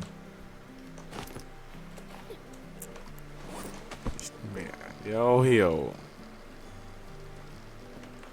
Tổ sư khỉ. Mẹ. Mẹ. Rồi, nào chuẩn bị vác hết đồ đi. Vơ hai cô này. Xăng này. Cái này luôn.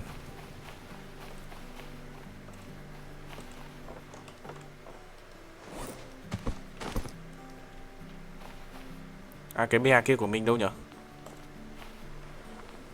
Cái thuyền kia kìa.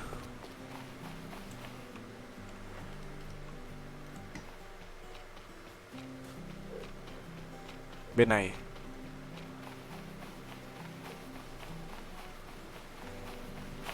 Ở bên này chứ. Mẹ đi một vòng mẹ luôn. Băng cứu thương. Rồi. Đây. Đấy nó cái la bàn. Thôi, trèo thì kệ bố rồi. Em ở đấy nhá. Anh chuẩn bị đi đây. Lên đường thôi. Làm cái nẹp treo ở che nắng để máng đèn lên. Để vậy có sóng là rớt hết. Làm cái nạp treo. Đâu?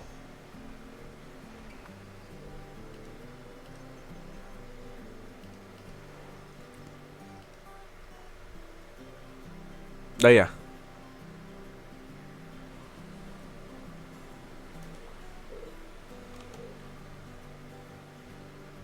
Wood hook. Đấy, cái nẹp treo ấy đúng không? Chỗ building.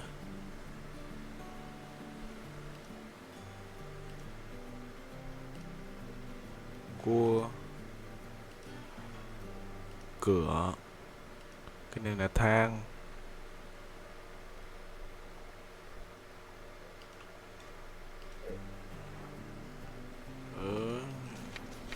Cái nẹp đấy đúng rồi, còn gì nữa. Cái nẹp đấy thế. Đấy, gút húc thì còn gì nữa.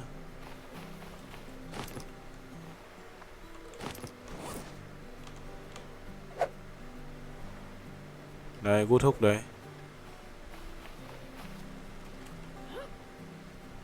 Cái đâu, đặt ở đâu? Đặt ở chỗ nào? Không đặt được. Không đặt được nhá.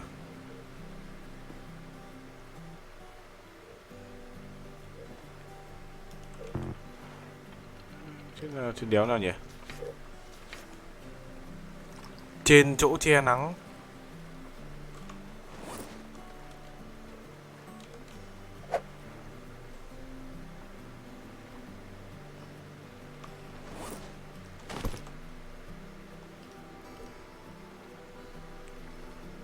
Hay là cái húc này?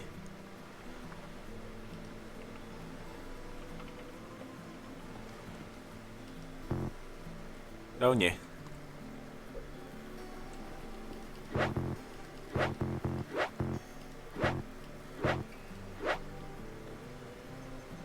Can build here.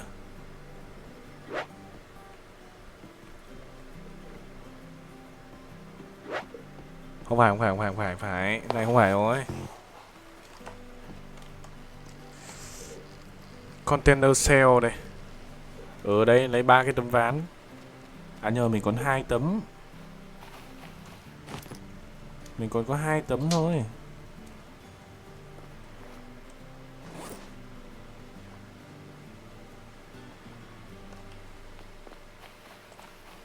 Này chắc là bỏ bớt mấy cái mà không quan trọng đi.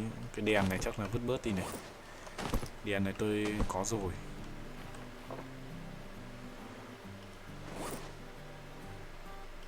Băng gạc này. La bàn này. Hốc dài à?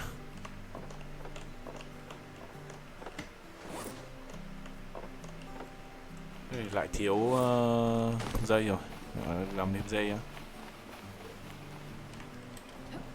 Nào, lấy thêm dây. Được cái là cái này nó spawn lại rồi.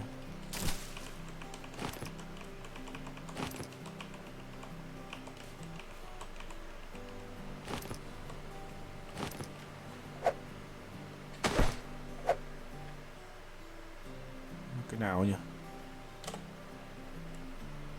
Đây, hút hút đây.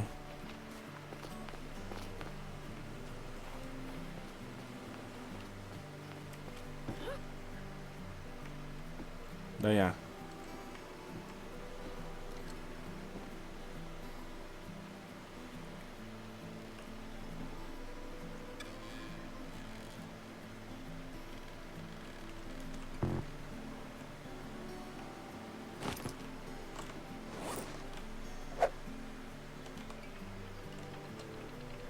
Sao chỗ này không cắm được ta?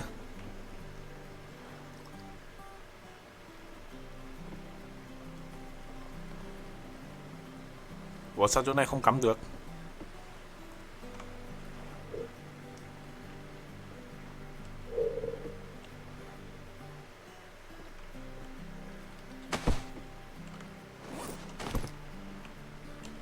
Rồi, trời ơi, mẹ. Nhưng mà nó nhìn nó lệch, nó khốn nạn thế nhỉ? Làm cái backpack mà dùng. Đó, có cả backpack luôn á. Bét này. Được rồi, mấy cái bét này thì mình làm từ từ thôi anh em ạ. Mình sang bên kia thì mình làm được. Công cụ này. Công cụ thì chắc là có backpack này.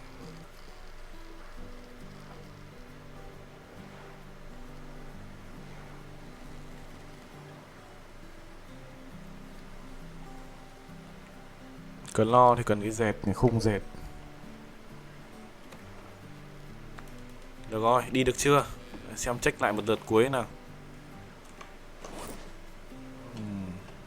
Xem nào, chứ nó phá cái này ra mà lấy đồ làm nước này.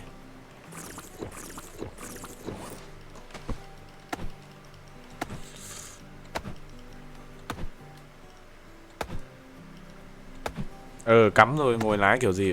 Đúng đúng đúng đúng đúng.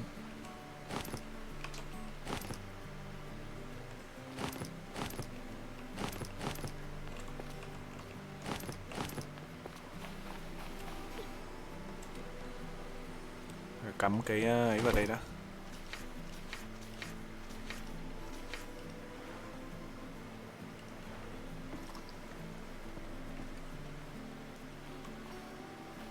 Ủa, không để được ở đây à? Không để được lên trên tàu.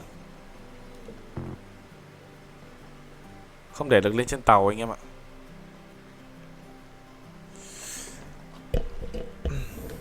Vũ khí á, vũ khí thì tôi có giáo rồi.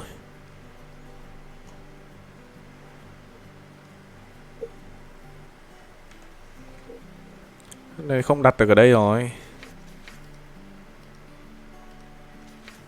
Rồi.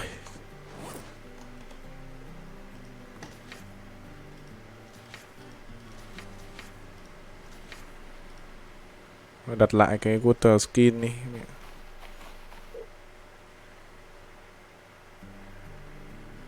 Xây cái kệ nhưng mà tôi hết mất flank rồi anh em ạ. Để sang bên kia tìm flank rồi tôi làm tiếp nhé. Rồi, cứ để ở đây đi. Lúc nào mà ghé qua thì lấy.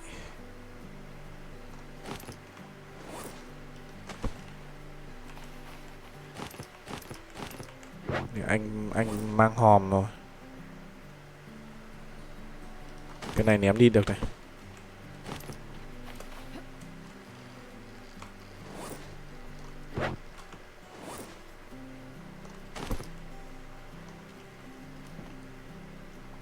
Ui giời, nặng thế.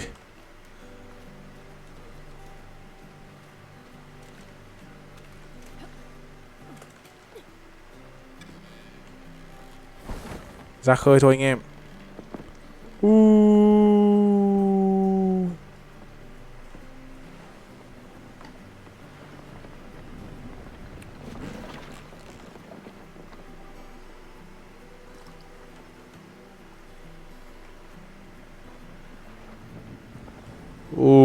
Mẹ xịn thật sự anh em ơi.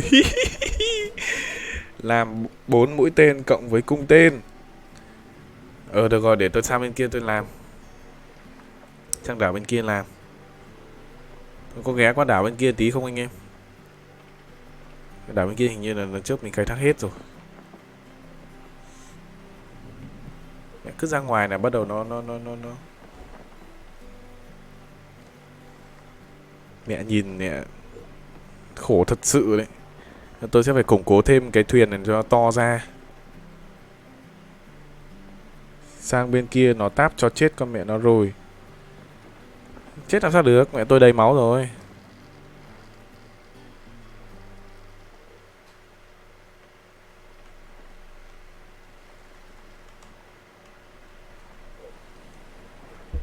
Không làm neo cho bè hả? Không có đá, hết mất đá rồi. Tôi sang bên kia nhặt đá rồi tôi làm tiếp. Bên đấy là hết tài nguyên rồi. Tôi khai thác hết bên đấy rồi.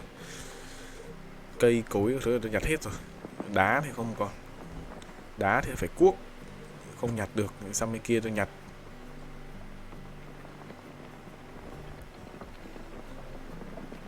Con game này đúng kiểu mẹ phải làm nên mới có ăn đấy. Cái đảo bên kia là trước mình sang rồi đấy.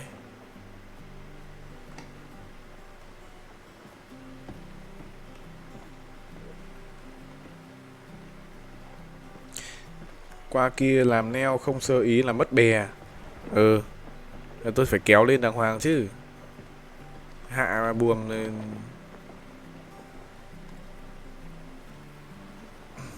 Mỗi lần mình lên mình phải kéo bè. Ui mẹ, con bè đi xuống nhá. Đúng là không khổ công mẹ tôi xây bao nhiêu lâu.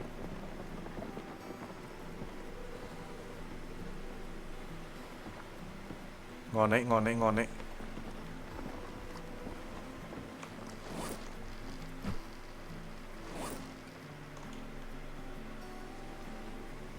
Hết thức ăn này, tôi phải làm thêm cái kệ để nữa.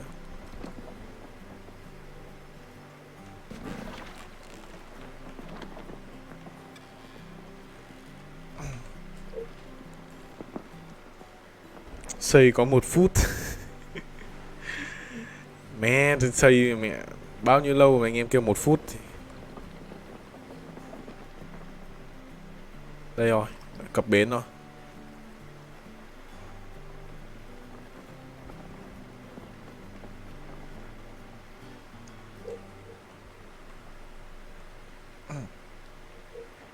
Ngon ngon ngon ngon. Ui mẹ, bè trông tranh.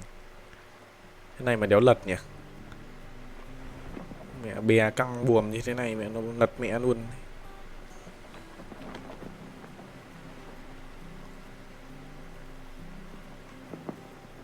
Lái vào. Liệu có vỡ bè không anh em? Chắc là không vỡ đâu đúng không?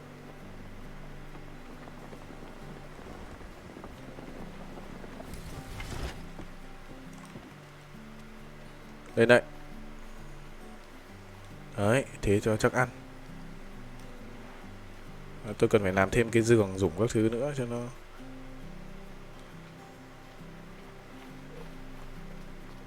Ok rồi đấy.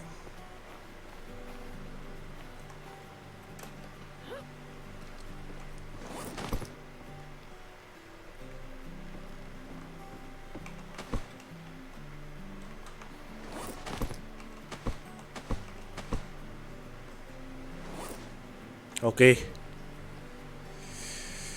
Có hoa PP rồi, tí canh tác luôn đi khỏi mất công chạy đi kiếm. Cái hoa PP tôi để đâu nhỉ? Đây này.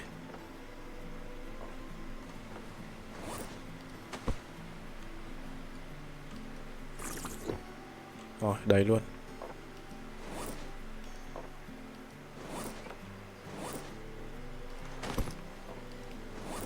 Cất luôn. 5 giờ sáng rồi. Rồi tôi làm luôn cái neo anh em ạ.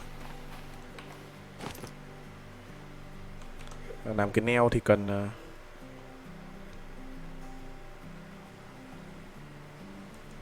làm file đấy anh em ạ. File.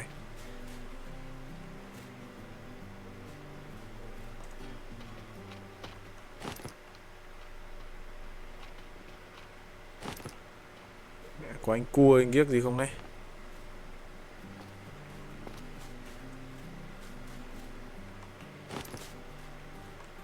À, hình như là tôi không mang cái đánh lửa theo rồi sao?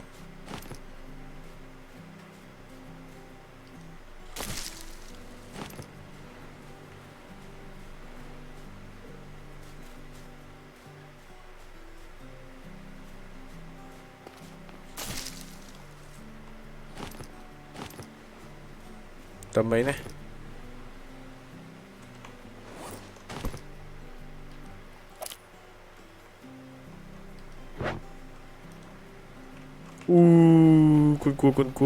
Con cua.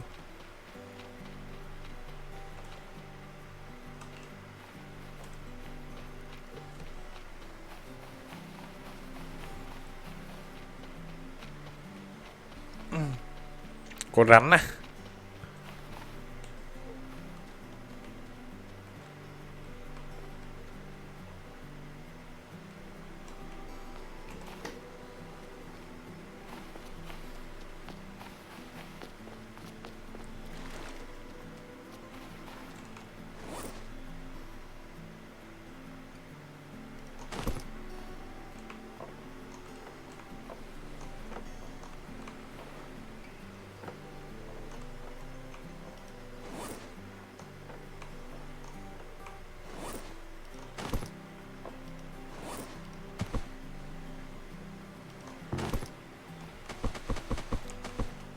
Đấy, vứt hết đồ ở đây. Đá này. Và lấy tiếp.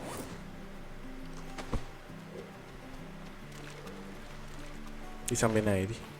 Xem có flank không thì tôi làm cái giá để đồ. Giá để hòm. Ở building hay sao ấy.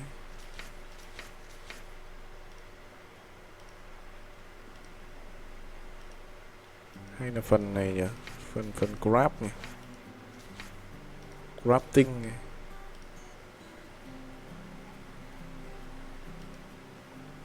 Ở đây này, Frank Cell phải không? Frank Table. Đây này, Container Cell này. Cái giá để đồ này. Cần 3 cái flank.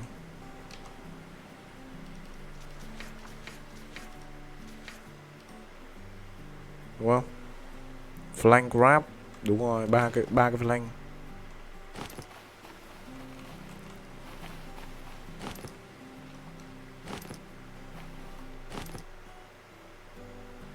Con cua kìa.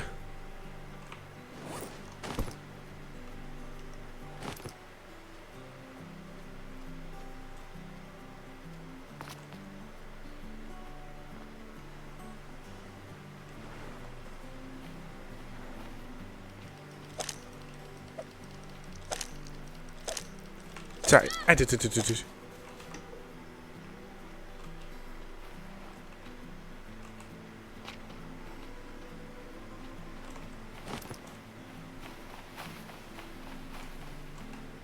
Mẹ, thế mà nó vẫn quay lại nó chơi mình được phát.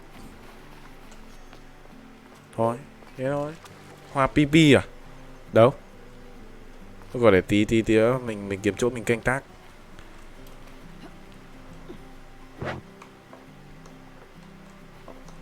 Cái flank mình để đâu nhỉ? Đây. Sao lại có hai cái? Frank Cell. Không được rồi. Container Cell 3 cái flank cơ. Mình nhớ là mình có hai cái rồi mà nhỉ? Nhớ ổn rồi. Thôi được, cứ ném vào đây đi.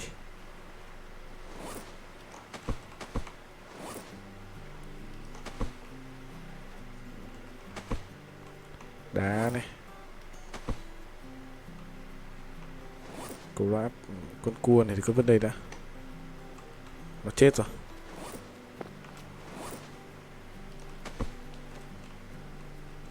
Mẹ con cua này.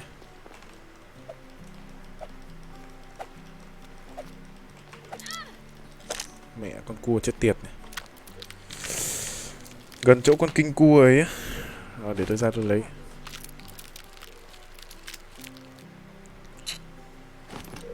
Tủ bằng thép ấy, hình như không có đâu. Không có. Wood cell này.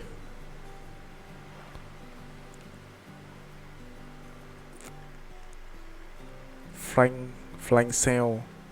Flank table. Concrete cell. Cái này là cái giá đựng cái này hay sao ấy chứ. Thôi làm hẳn cái container cell này cho nó đựng được 3 cái sao này này.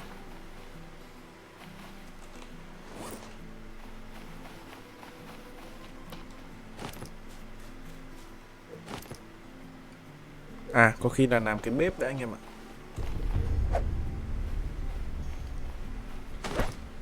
Làm cái bếp. Làm cái bếp đi.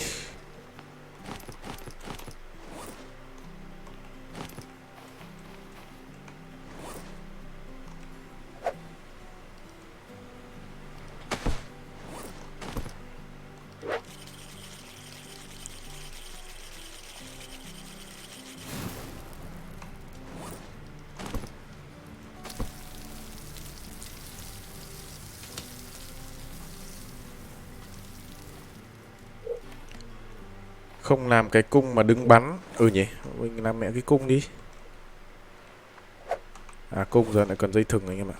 Từ từ thêm dây thừng nữa. Tôi cần thêm dây thừng.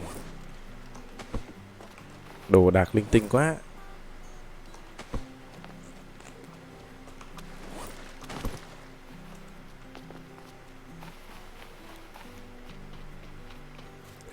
Tôi xử hết cái bọn cua trên này.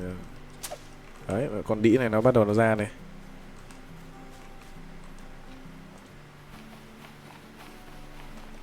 Mày ra đây. Ra đây. Đợi tí tôi làm được cung thì các con này chết với tôi. Nhờn với bố và con. Nhờn với bố và con. Nhờn với bố mẹ. Nhờn với bố mẹ. Nhờn với bố mẹ. Nhờn với bố mẹ. Nhờn với bố mày á. Nhờn với bố mày á. Cua ngon quá anh em ơi. Thơm. Thịt thơm. Hợp lý. Thịt thơm. Ai hi hi. Nấu lâu đấy. Vứt bừa này.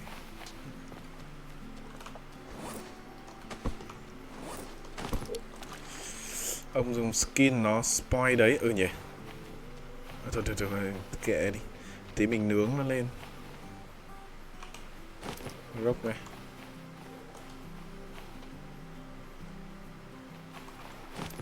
Cái PP đây.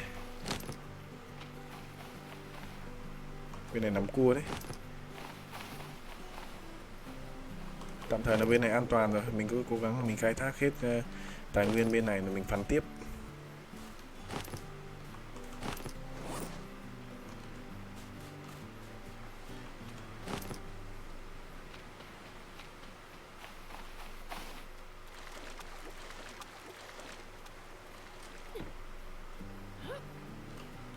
Làm sao để vào cái thuyền này anh em.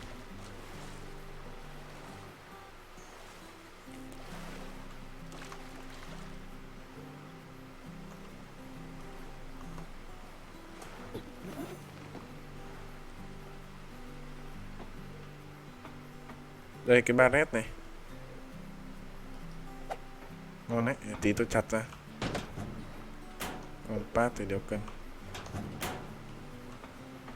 Được ấy, cái này tí tôi nên làm cái nền cho cái bè cũng được. Tí xuống tôi chặt.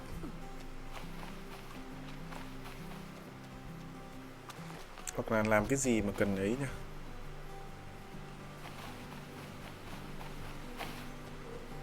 Clo đây này. Clo này.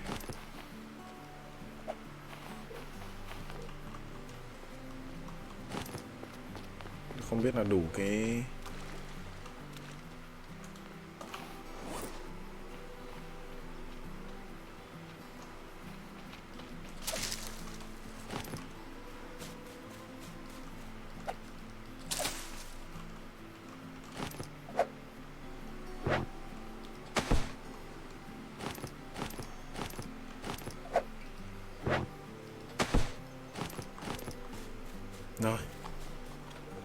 Làm thêm cái mũi thuyền, đặt cái ghế ngắm cảnh. Được rồi, cứ bình tĩnh rồi, không có hết anh em ạ. Không việc gì phải vội cả. Tôi làm cái neo trước đã.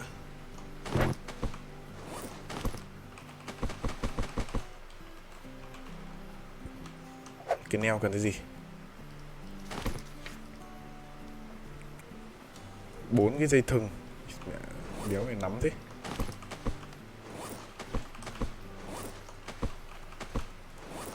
Từ từ, lấy cái thịt.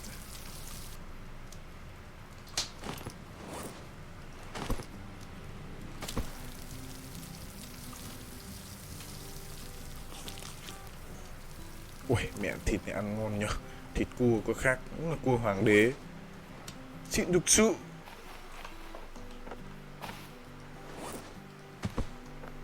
Đấy.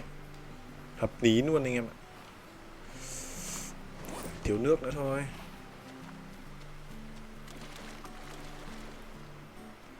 Chán này không làm được cái lọc nước ở trên thuyền.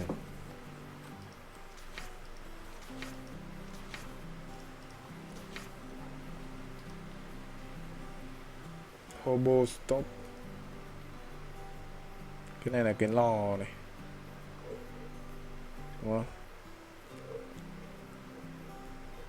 Cái lò.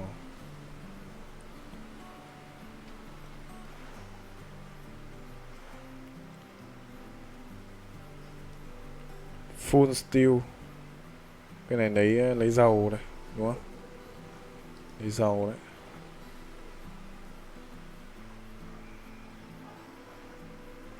Flank tre thì cũng cần flank. À đây còn cốt tre đây. Tôi phải chạy một vòng xem còn cái ấy nào không nữa.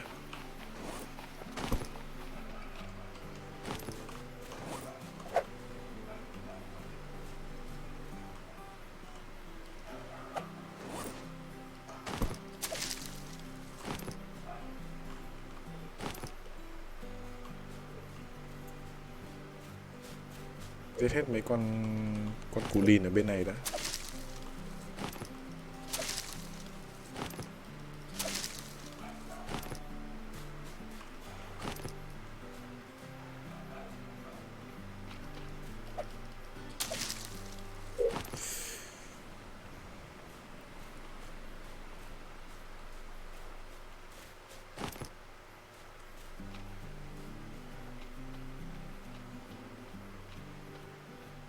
Nhìn kỹ xem có flank không.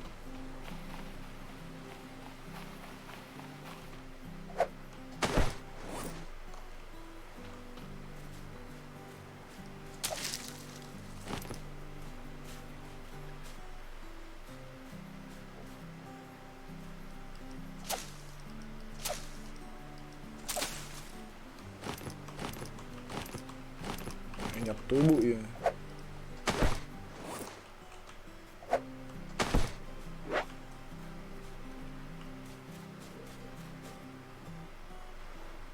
Mẹ, đường này có đường tắt mà đéo đi.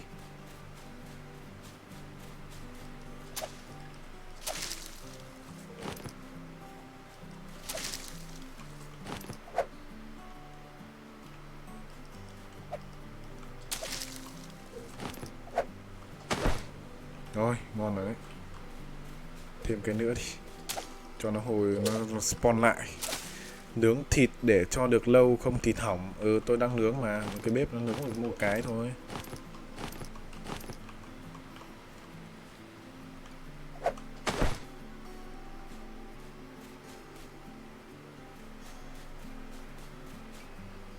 Chạy một vòng mà chưa thấy cái flank đâu. Cần lắm một cái flank.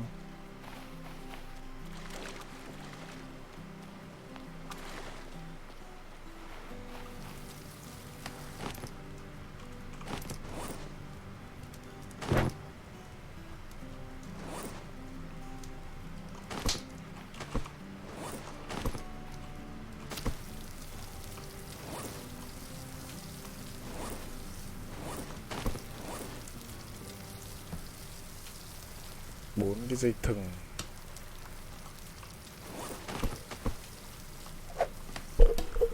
Bốn cái dây thừng.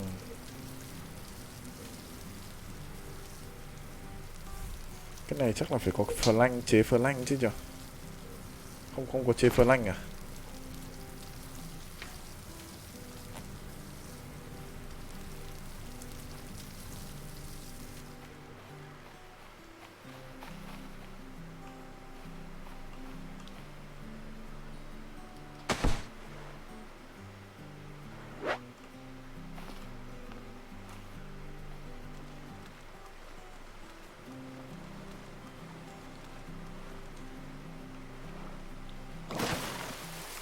Đấy, thế cho nó bố đời mẹ. Đeo mẹ neo nhức đàng hoàng, đéo phải khổ, đúng không? Nào, thế cái này nó còn bộ phận gì nữa không? Hết rồi đúng không? Hết rồi, thì mẹ làm gì còn cái gì nữa. Làm cái ghế thôi. Rồi con làm thêm mấy cái bay này này, rồi cái nắp bay này, barren. Tôi ra tôi phang cái đấy. Chạy quanh tem có cái play. Dây rớt hết rồi. Đâu? Kiếm cái cưa chắc chế được flank. Có khi thế.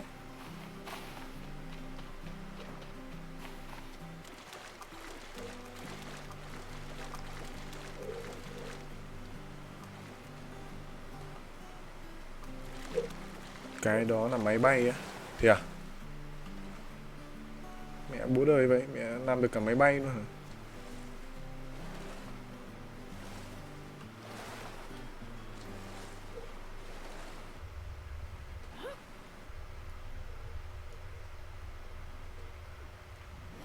Đây này, có cái này này. Đó. Lôi về.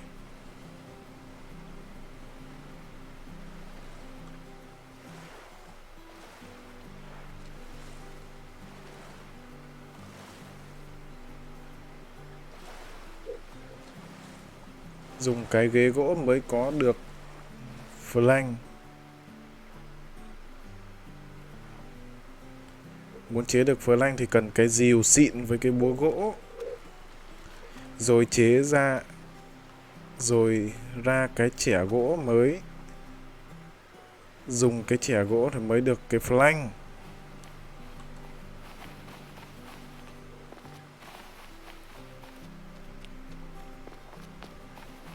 Làm với búa gỗ thủy kiếm để chế tam hợp.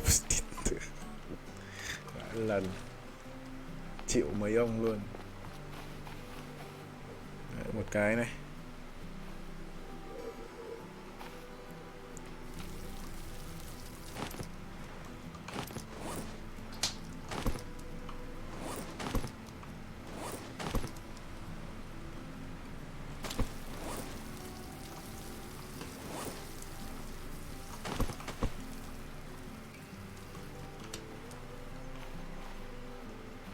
Giờ làm thế nào để chế được cái lọc nước ở trên thuyền hả anh em?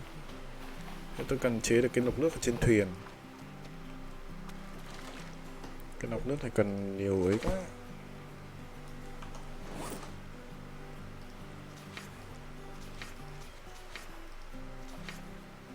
Cái lọc nước này cần nhiều đồ quá.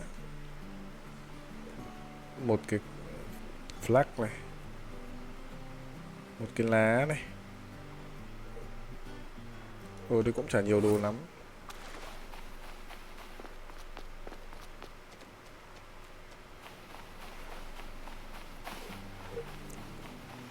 Không có à?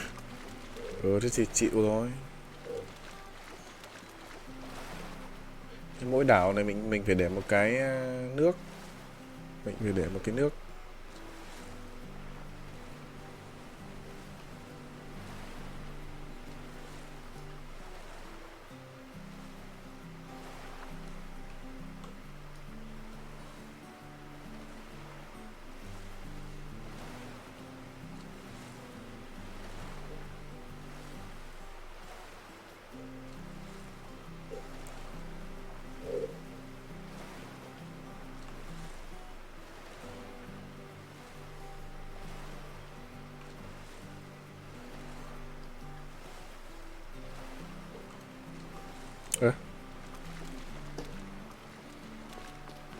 Chạy về nơi đâu thấy bánh xe đâu.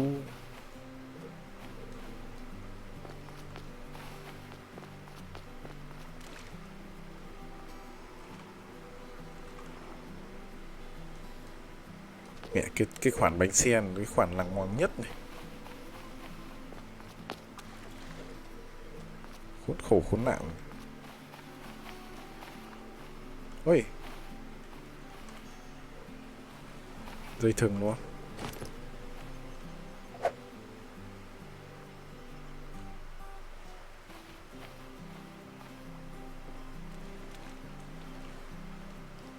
Đấy.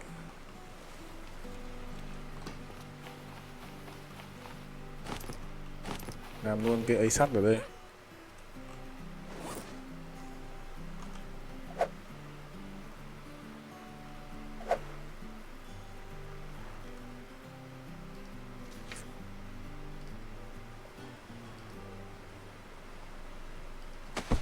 Đấy, sổ rồi.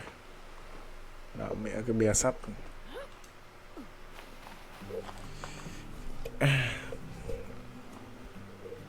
Không xây được trên thuyền đâu.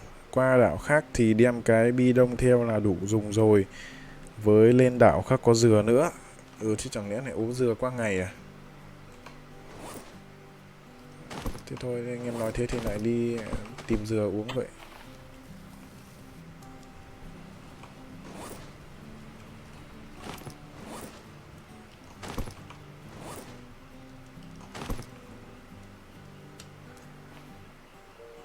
Nói thế thôi thì phải đi tìm dừa thôi chứ còn như thế nào nữa. Đảo này sắp hết tài nguyên rồi đấy. Thêm mấy cái thùng phi nữa. Đi ra lấy cái thùng phi.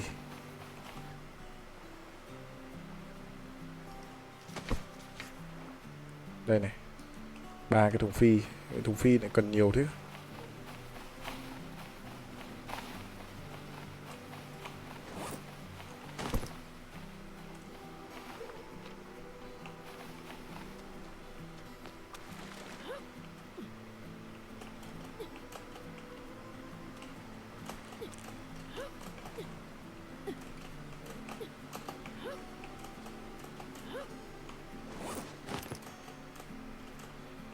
Ủa sao vừa lấy lên được ta?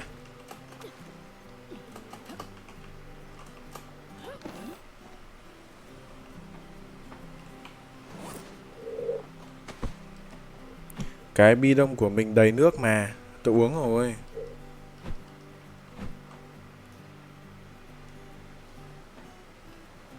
Mẹ lôi được 3 cái đống này về. À đúng rồi. Sao mình phải khổ thế?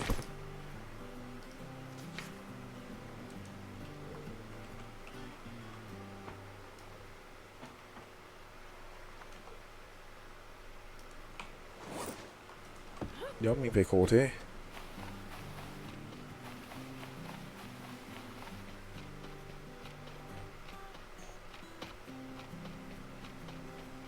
Đó phải khổ thế. Không xếp game mà quên mất. Mà làm cái shelter mới xếp được.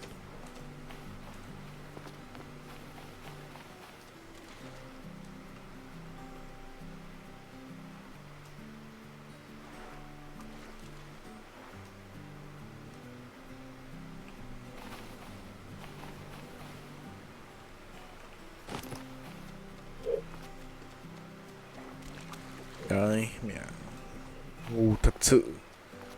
Biết hiểu kiểu gì.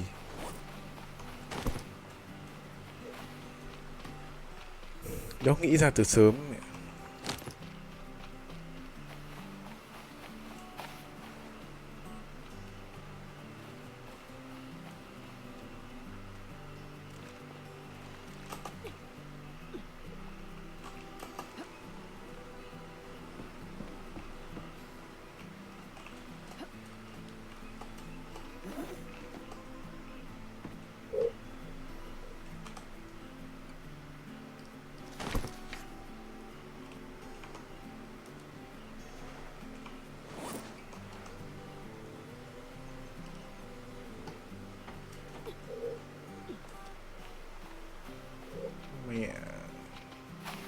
Nó phải gọi là mẹ IQ vô con mẹ nó cực luôn.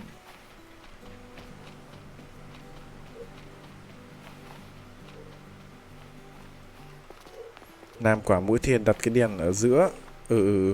Hợp lý hợp lý. Đây.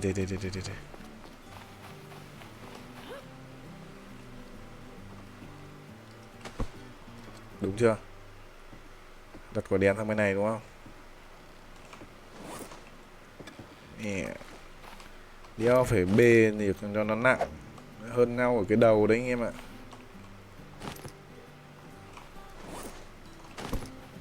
Grab.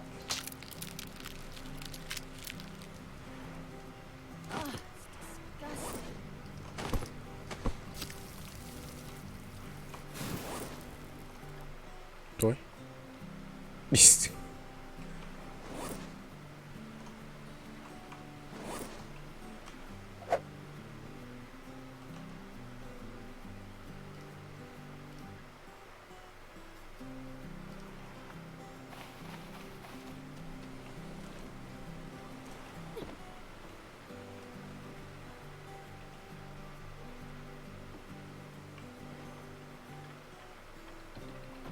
À quên, đã có ấy đâu.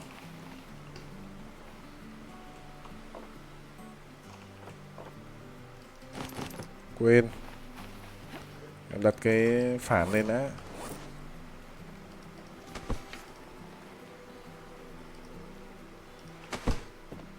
Đấy.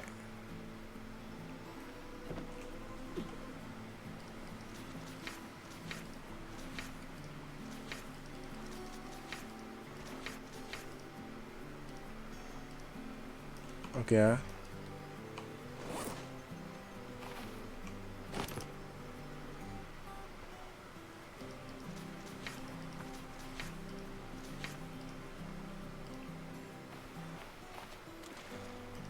Đấy. Đúng bài chưa?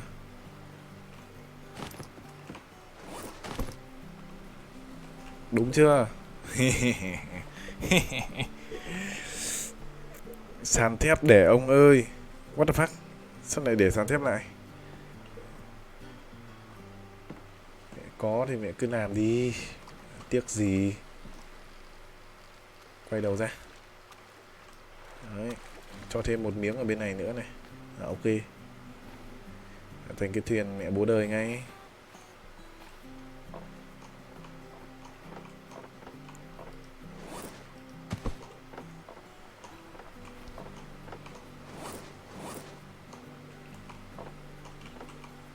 Tôi còn nhiều thép lắm anh em ạ, không phải lo đâu. Đầy thép.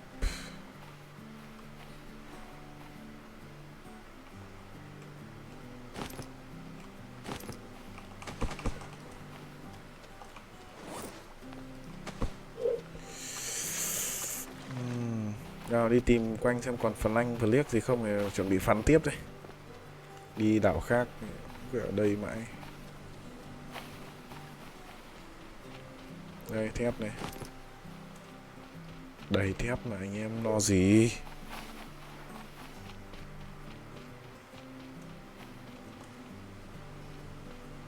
Con lợn này.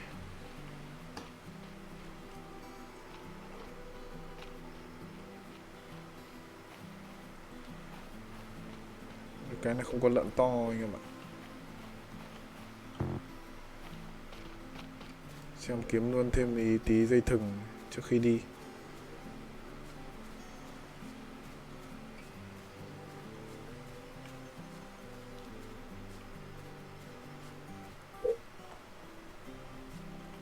Đập thuyền ra lấy phá lanh.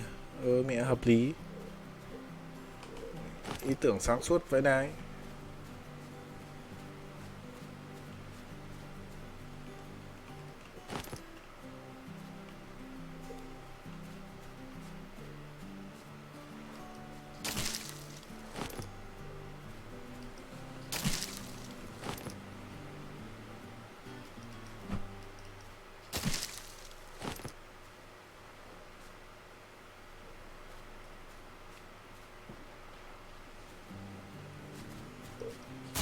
Ui giời mẹ giật cả mình. Bố tổ cái tiếng.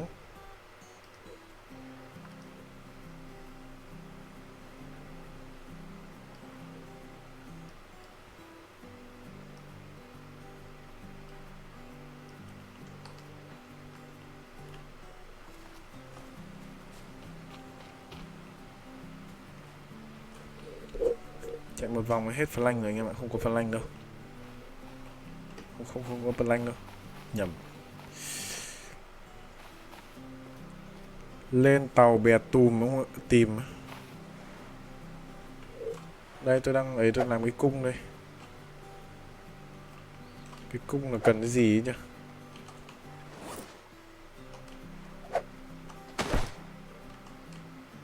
Cung đây. Cái tên là cần cái gì ta?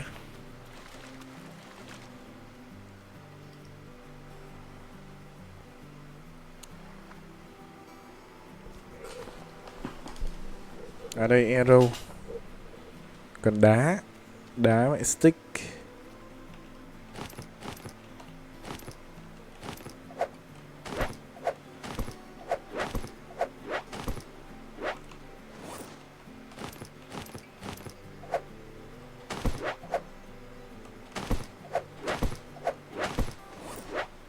Ngon rồi.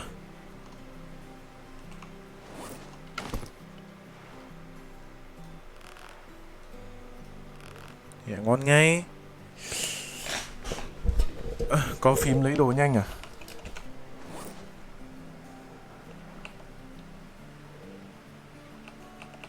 Sao nó không mở nhỉ? Làm nào để lấy được phím lấy đồ nhanh? Lúc đầu thì tôi thấy nó mở nhưng mà bây giờ nó cứ khóa vào thế kia.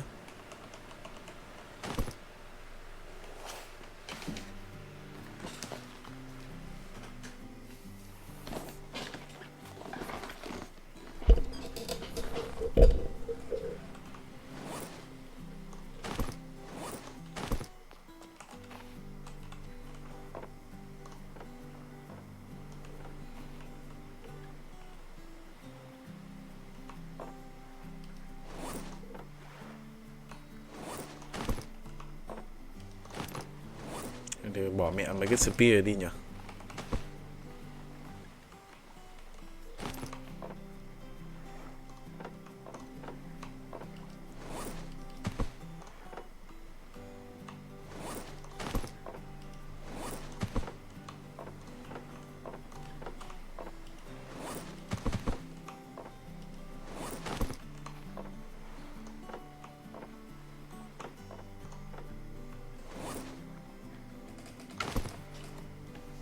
Có tool bed mới được. Ừ đấy. Anh em phải có cái gì đấy chứ.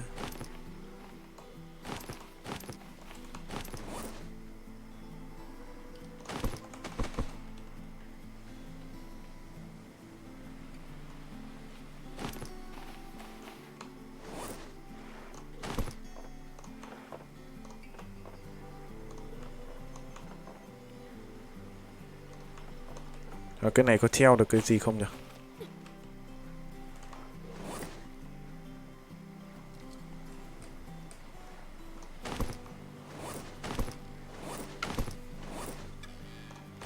Méo treo được gì hết.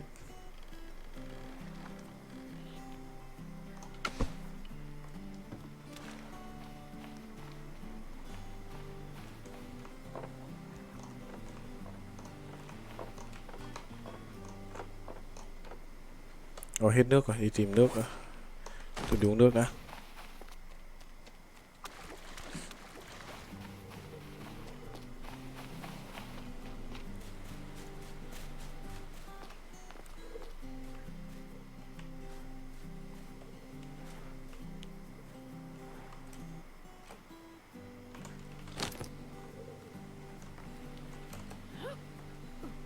Rốc rồi mà đéo đào được.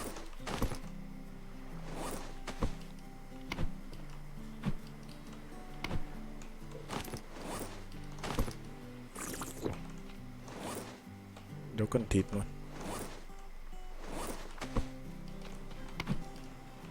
Để ăn dừa sống qua ngày.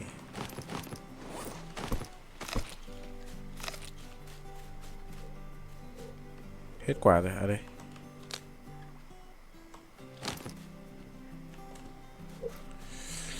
Trên thuyền còn hòm lấy về đựng đồ thêm. Làm gì con? Trên thuyền làm gì có hòm?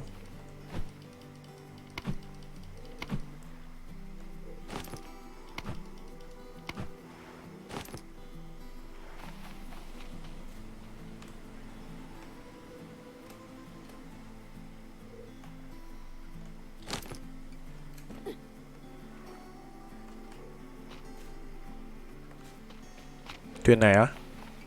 Thuyền này còn đồ á hả? What the fuck? Đi, mẹ lại đá vào cái ấy rồi. Mà tôi giờ đéo sợ nữa. Sợ đéo ấy. Sợ đéo này mấy cái vớ va vẩn này.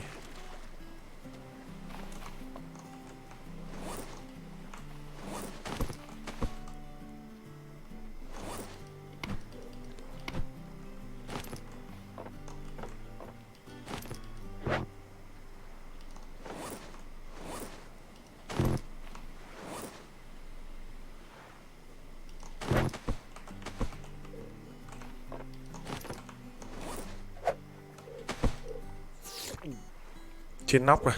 Thế à? Được rồi, để tôi quay lại.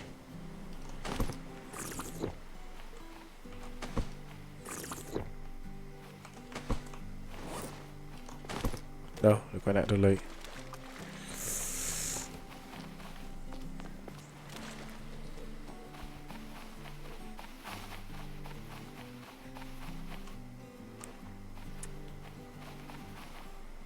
Để ý cái san hô tím nhá, san hô độc nhá. Trên nóc à? Để xem nào.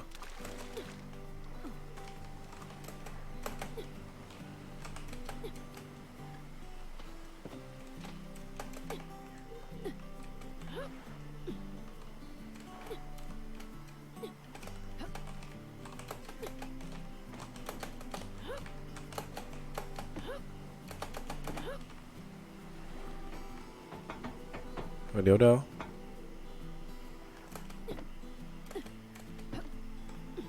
Có đâu?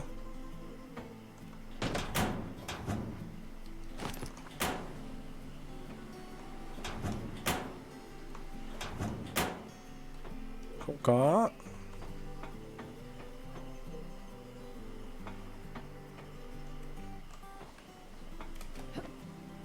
Đâu có gì đâu.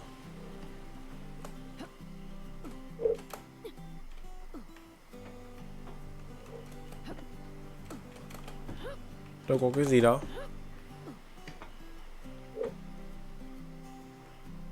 Cái thuyền chìm á.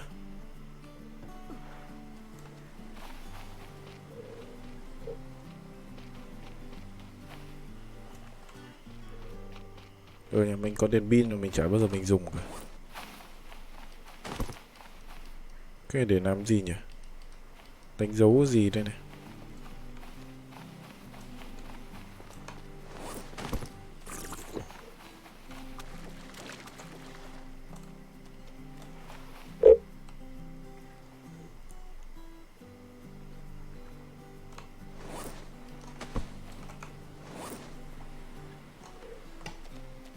Thuyền chìm à?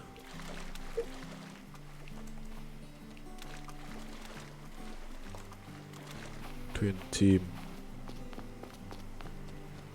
Đâu thì chạy ra.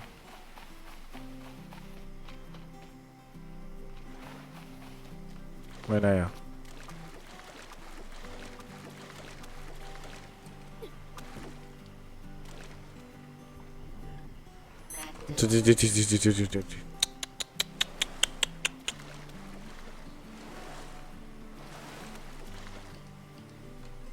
Mẹ suốt ngày bị độc. Chán đéo tả được. Con quả dừa nào không?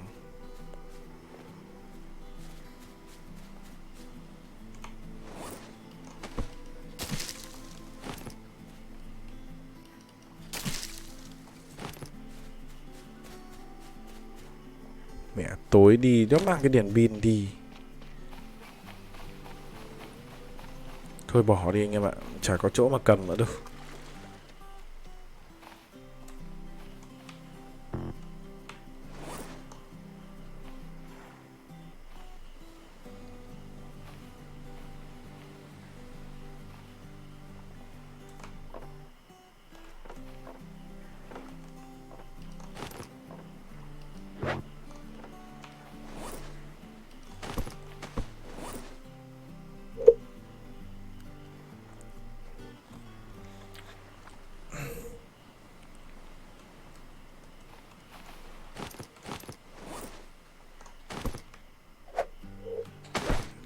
Này đi học chưa? Chưa. Còn lâu.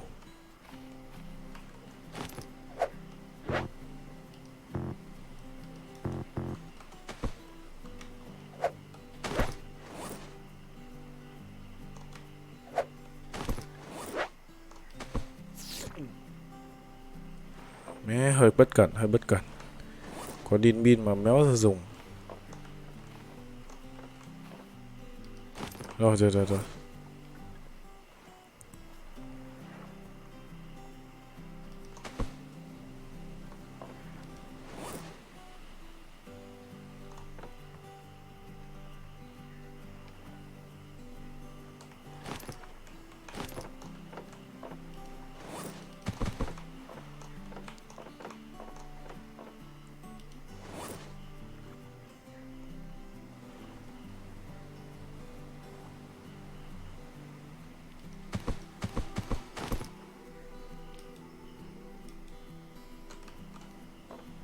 Ổn đấy, chuẩn bị đi thôi. Chuẩn bị lên đường anh em ơi.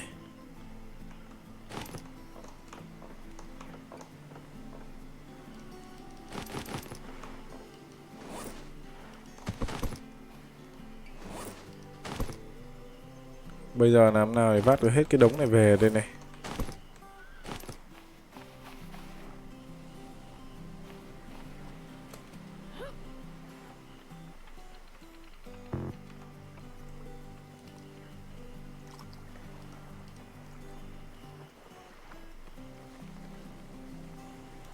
Tôi thử làm một cái cell ấy nhá.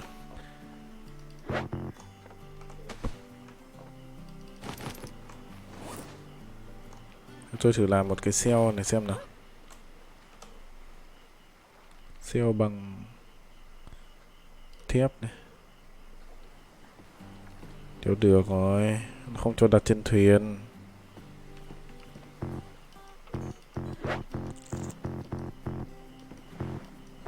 Không cho đặt trên thuyền anh em ạ. Thế nó mới dở chứ.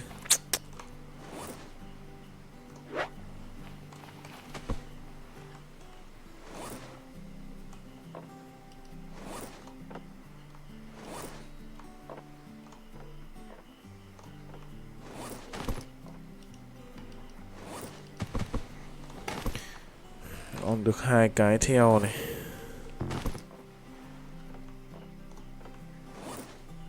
Này bỏ bớt cái gì đi được.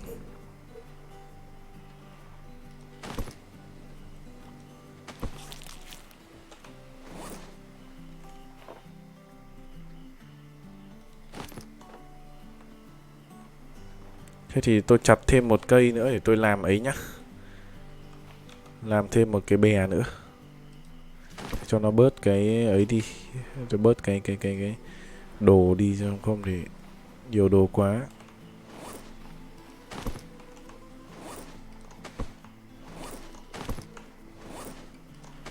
Khổ lắm ạ.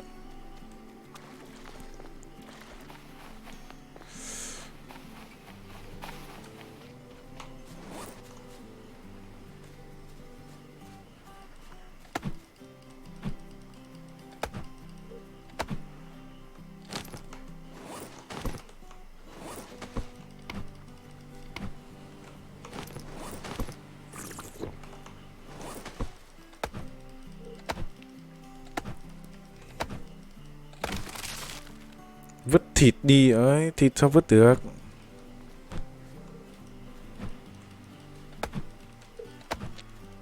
Hello anh em. Hello ông.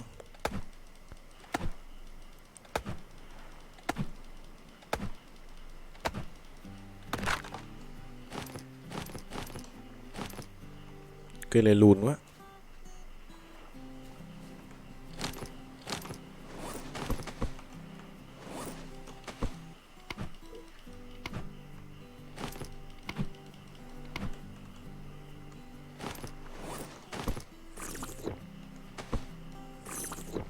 Tít rồi.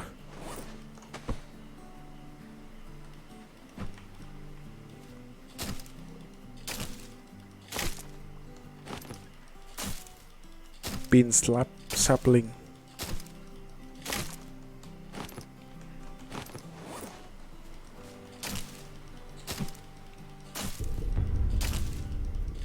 cái tiếng to thế.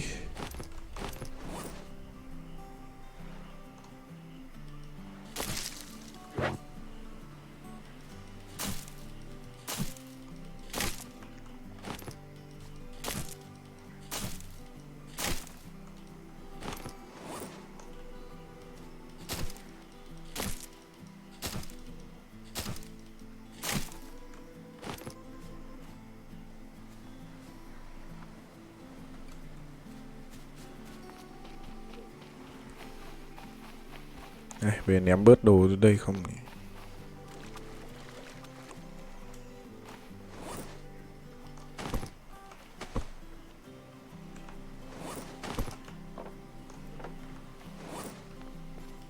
Bốn mươi ba phần trăm, cái bền dìu này bền phết nhỉ. Ông không xếp thật à? Ừ nhỉ, tôi quên. Rồi làm xong nó rồi xếp.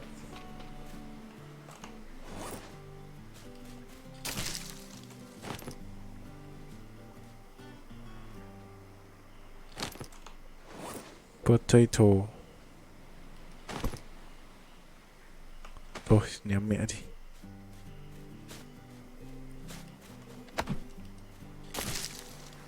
Khoai lang, khoai lủng nhớ tầm này.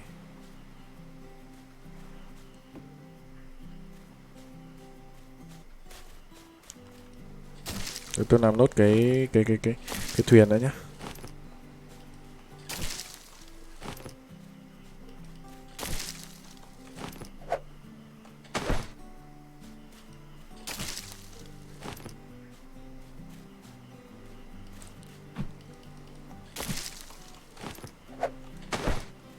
Ok. Rồi.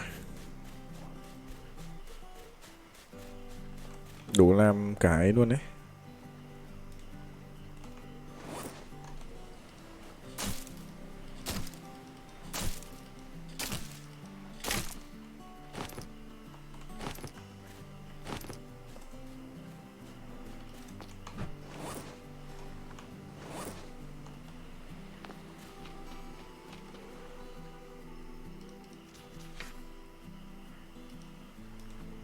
Cần cái hammer cơ. Nên ném cái ống nhòm đi, có dùng méo đâu. Tôi tưởng anh em bảo là mẹ sau này cần.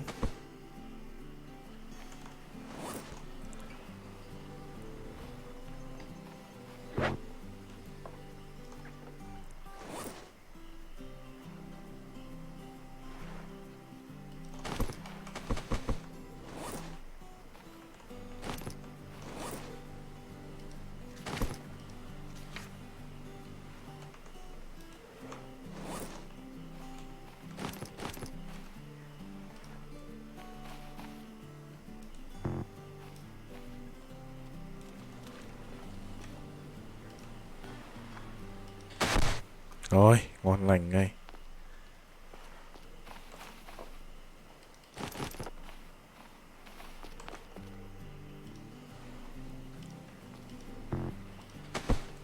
Ok ngay.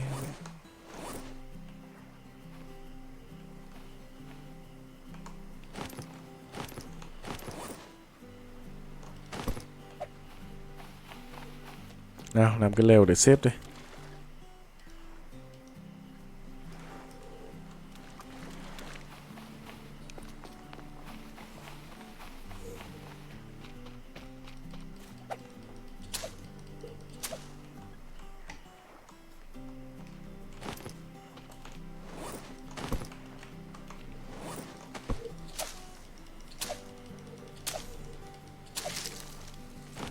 Hai, ba, bốn.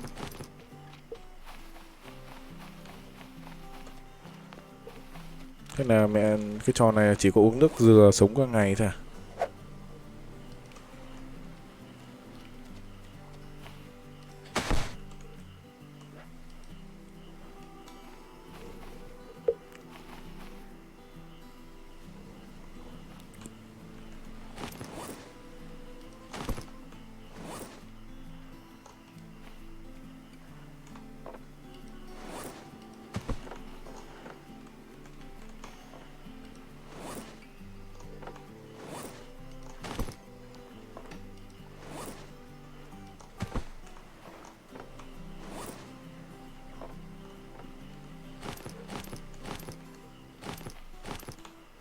Vừa đủ mẹ. Đi thôi. Con cá đuối kìa. Con bật dậy nhá.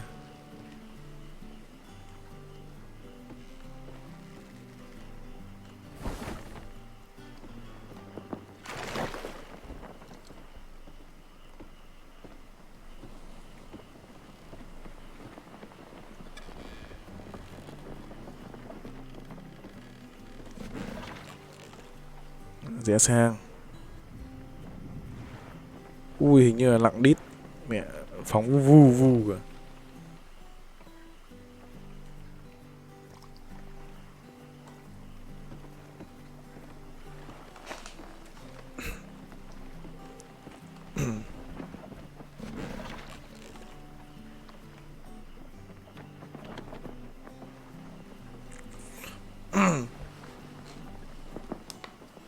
Ngon lành ngay anh em.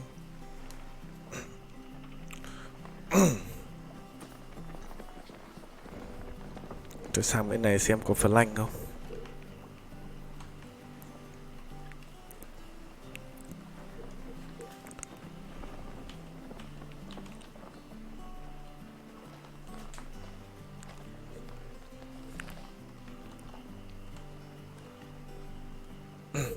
Quả du thuyền chất nhỉ mẹ.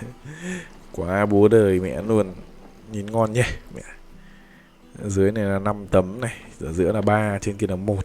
Đúng kiểu mẹ hình tam giác mẹ luôn. Quá búa đời. Sau tôi phải update thêm, xây rộng dần ra.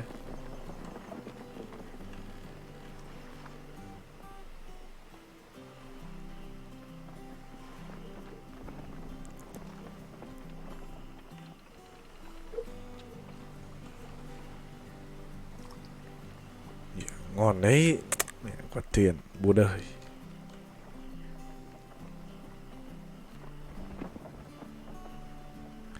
Nhưng mà bây giờ tôi muốn ấy để đựng được cái container cơ.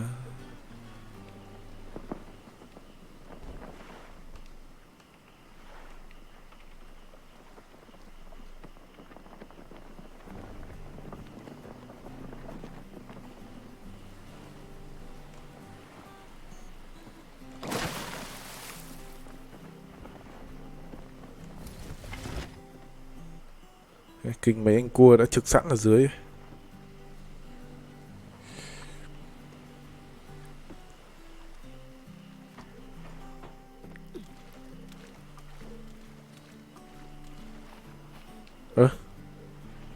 Chỗ này quen quen. Hình như chỗ này đi rồi.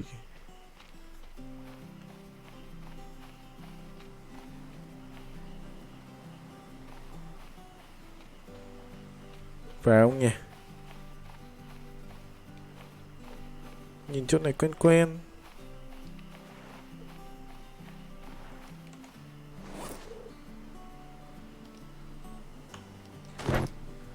Game chơi một mình à? Ừ, game này chơi một mình.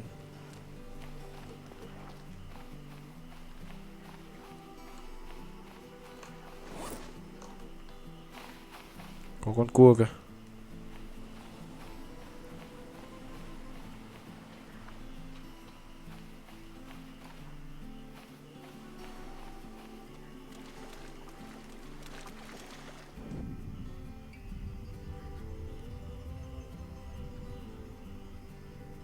Ui, cá mập.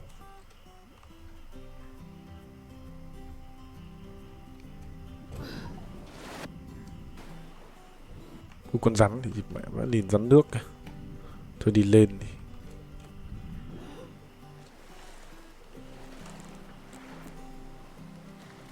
Thôi. Thuyền chế dài tí nữa. Cũng dần dần. Đang thiếu nguyên liệu anh em ạ.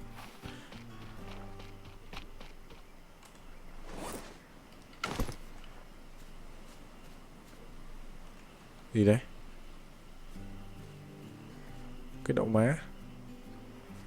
Tưởng cái gì cứ kinh vẫn nhìn.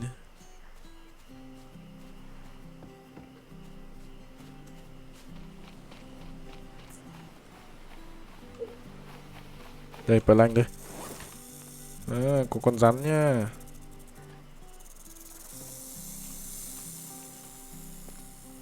Con rắn ở đâu đâu nhỉ? Thiếu nhìn thấy nó nhỉ? Kìa kìa kìa kìa kìa kìa. Khiếp, nắm rắn thế.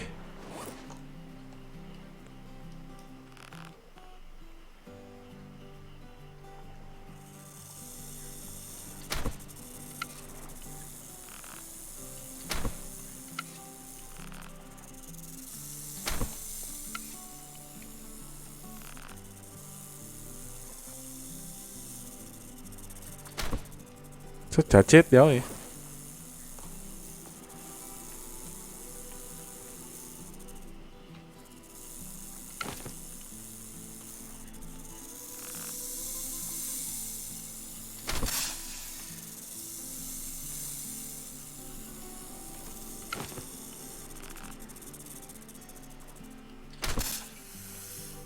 Ok. Địt mẹ vãi lìn. Rắn bố đời vậy. Rắn bố đời vậy.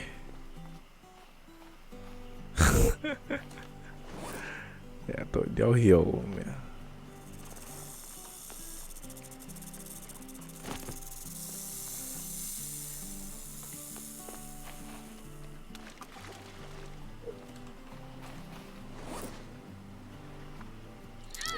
Ôi địt mẹ, vãi lìn cua.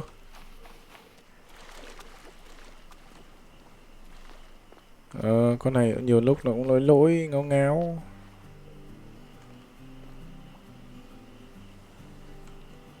Anh làm đéo này.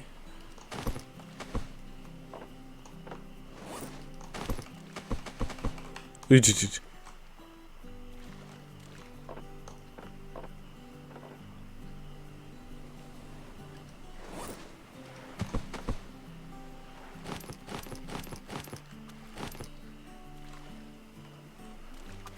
Ra lấy cái tên.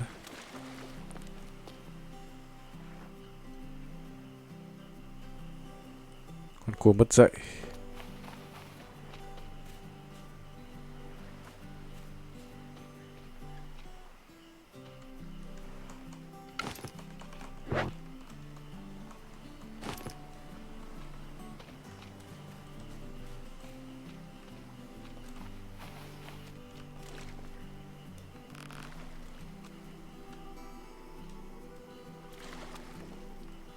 Con rắn này mà nó vẫn tha cái tên của mình đi.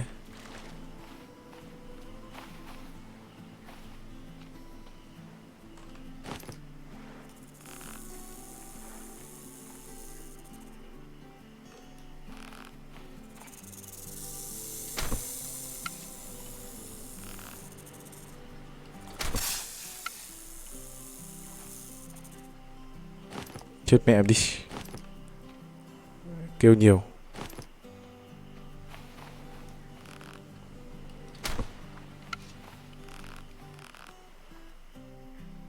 Cung tên con này ảo vậy đấy.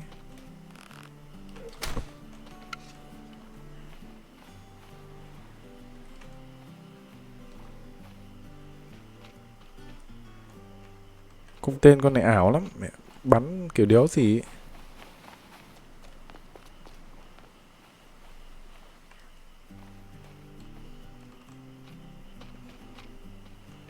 Cái tên đâu ấy. Thôi bỏ đi, ở chỗ này chả có cái gì.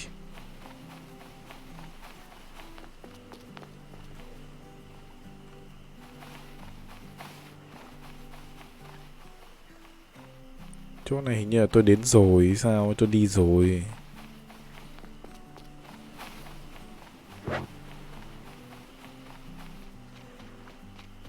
Nắm lợn ghê.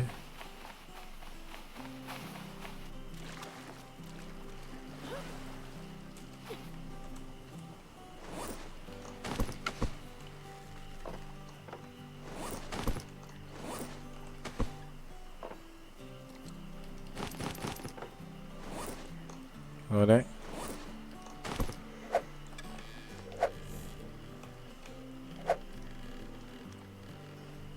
đây, được, để được. Ngon.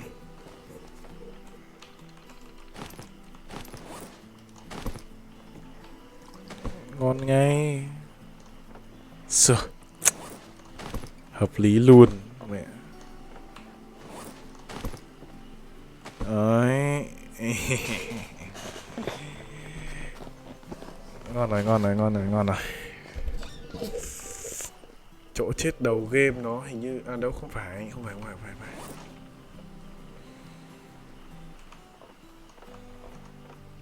Ngon rồi anh em ạ.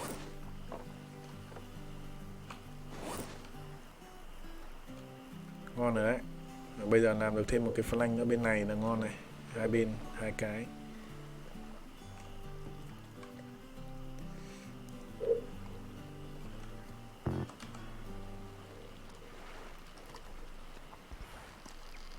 Để bắt buộc phải ấy flank này. Thì bây giờ làm nào để chế được cái flank này chứ? Thử nghiên cứu xem là làm nào để chế được cái flank này.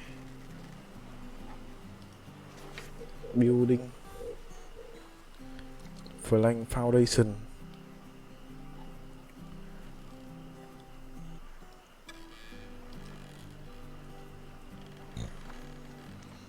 Cái này là xây nhà rồi.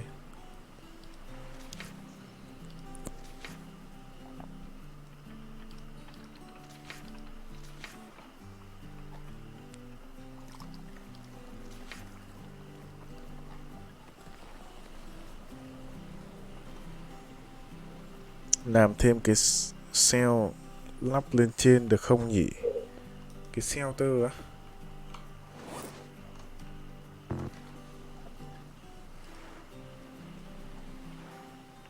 Cái này hả?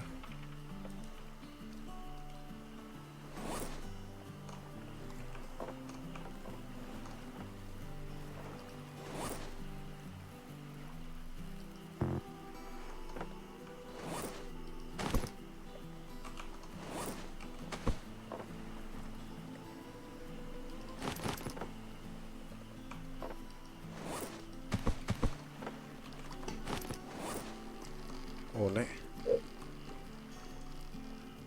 Bên cái crafting chỗ cây búa. Đâu? Không có cách nào chế flank à? Laser ở đây flank craft đấy. Flank station. Mình phải làm một cái flank station. Một cái búa. Một cái refine axe. Một cái ghost stick.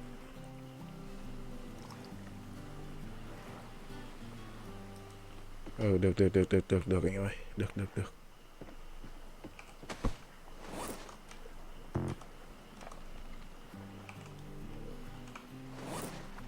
Được anh em ạ. Làm ngay. Xuyên đêm không? Ôi, xuyên đêm sao được anh em ơi. Tôi nghỉ giờ đây.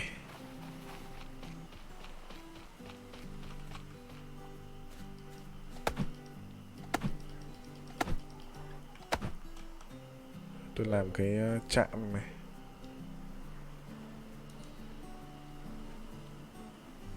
Refine axe. Refine axe.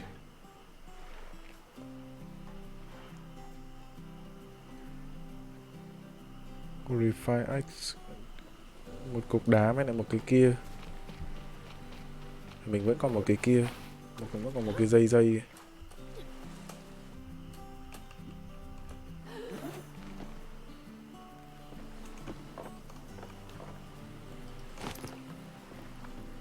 Một cục đá nữa thôi.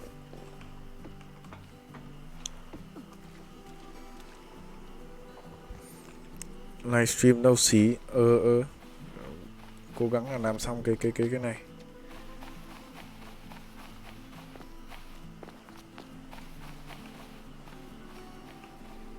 Cố gắng là làm xong cái flank này cũng ok đấy. Chế mẹ flank thì chế một đống flank về. Làm cái giá để đồ.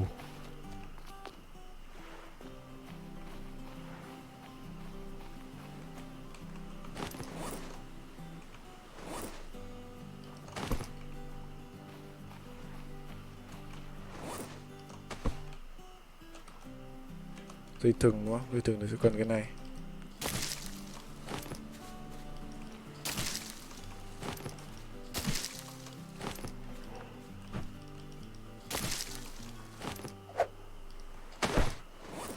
Một cái này. Mình sẽ cần thêm đá nữa, mình cần đá.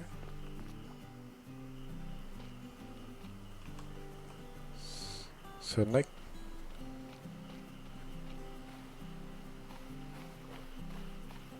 Vậy thì nhiều đá lắm mà.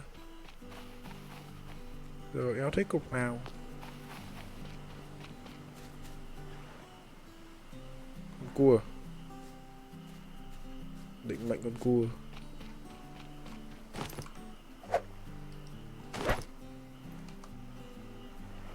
Refine axe đây rồi. Một cái búa gỗ nữa. 2 hòn đá này.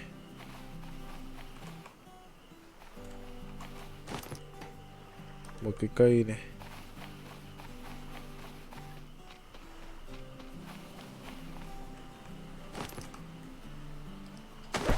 Ok.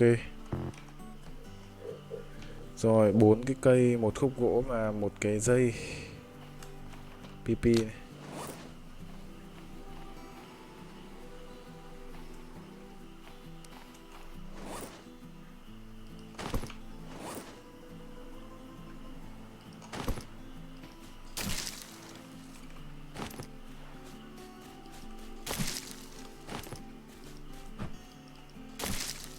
Không biết là có mất cái rìu này không.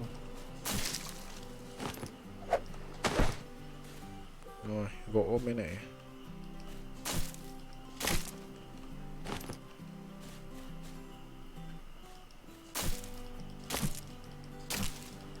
Gỗ với stick. 4 cái stick rồi.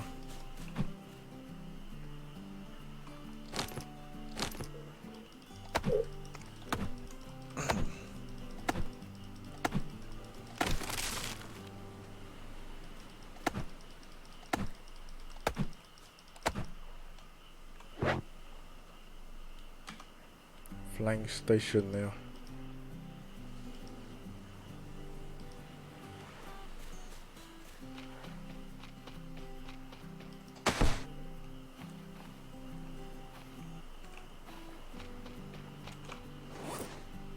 Ý, mất hẳn một cái rìu luôn à.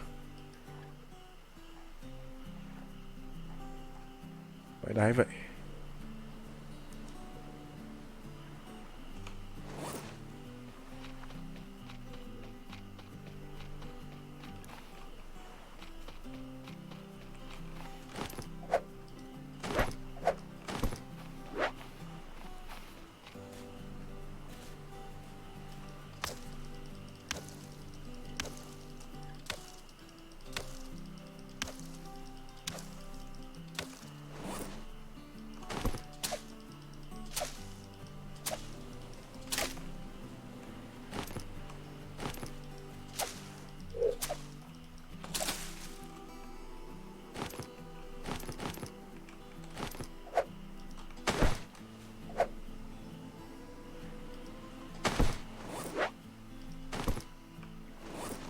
Làm miếng nước đã.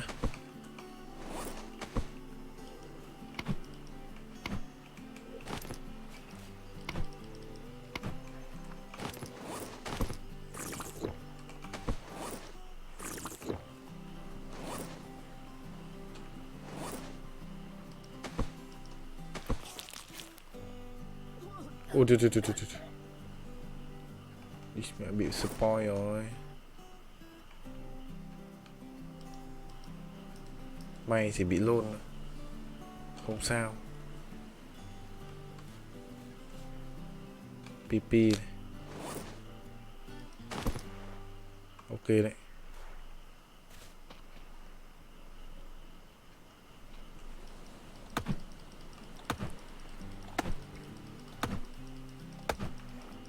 Mười ngày rồi.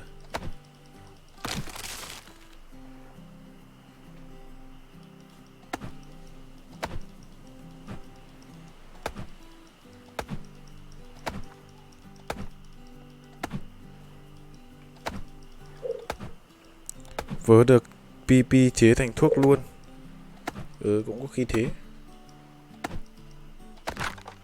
Ôi, trời, chặt quá tay à.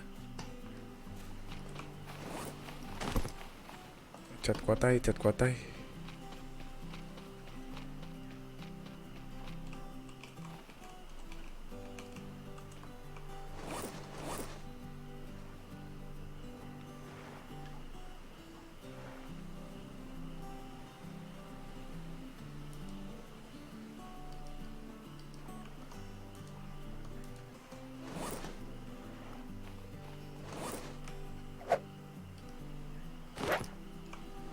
Đấy, ngon lành chưa? Cái kia lại chặt quá tay quá. Kiếm cây nào cao cao chặt. Rời mẹ khúc. Lác à?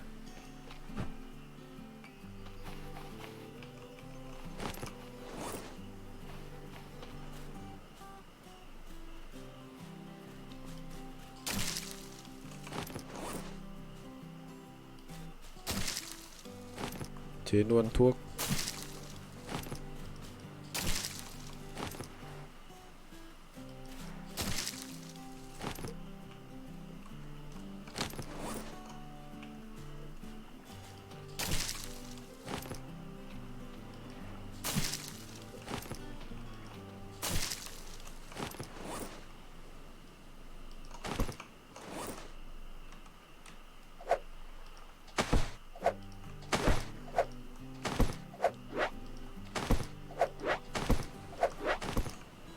Rồi.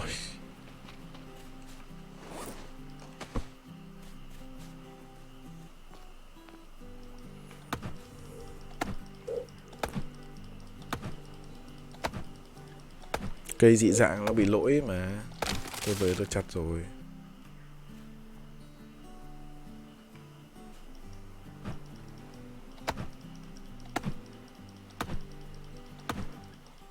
Cây này nó thực tế ở chỗ là mình ấy xong, sau khi mình chặt xong thì mình vẫn phải chặt tiếp thì nó mới rời ra. Nếu như mấy cái game khác. Ủa rồi không để dành làm giống để nhân giống à? Nhỉ. Thôi đéo cần. Khác tìm tiếp. Nó gì? Thiếu gì anh em? Ra đảo khác lại có mà. Sao nó spawn lại mà.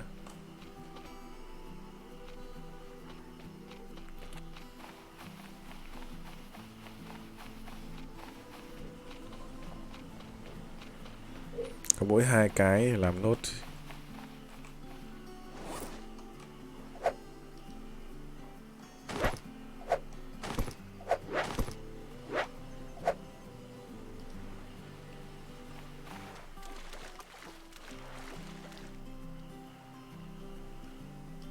Ôi, quá xịn luôn.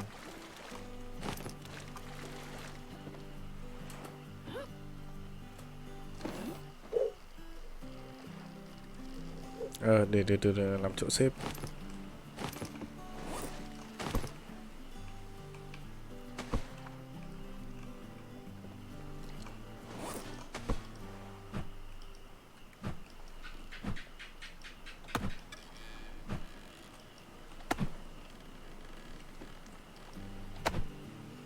Cái gì sao lại flank floor?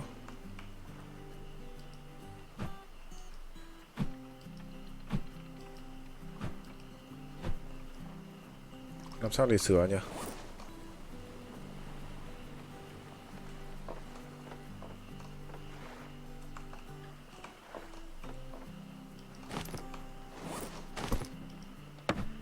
Rồi.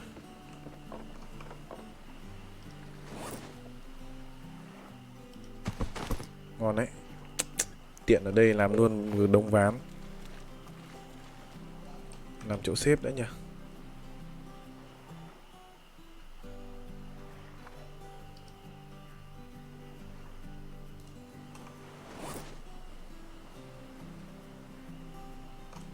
Cái dìu đéo đâu ấy.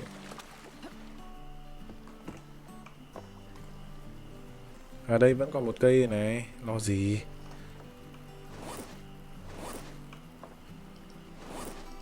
còn một cây, không phải lo.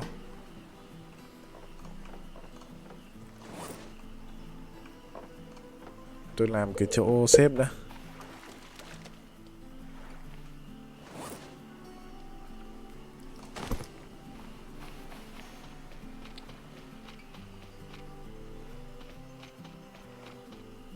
Ủa, cái búa của tôi đâu rồi?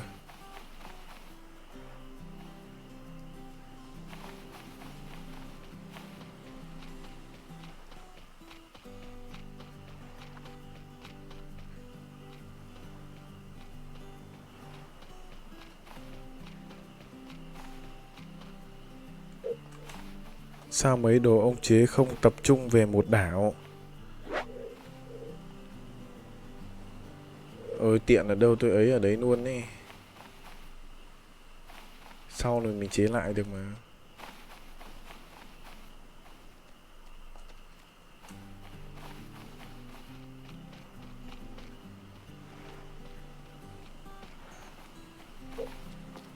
Nãy giờ ông cầm trên tay nên mở túi không thấy. Ở đây đúng rồi. Mẹ lại con cua cổ lìn này.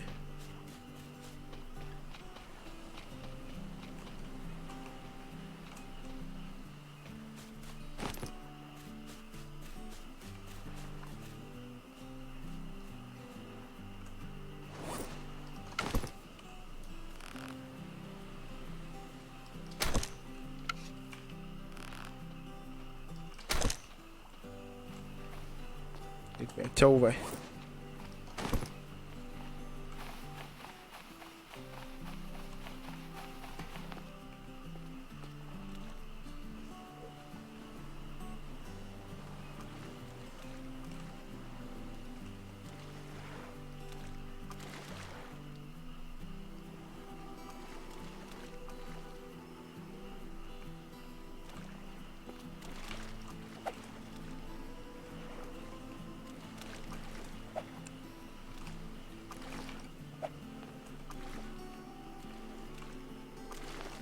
Địt mẹ vãi lợn.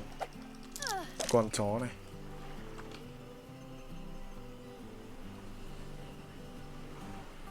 Nếu chơi được nó anh em ạ. Thôi bỏ đi. Con chết tiệt này.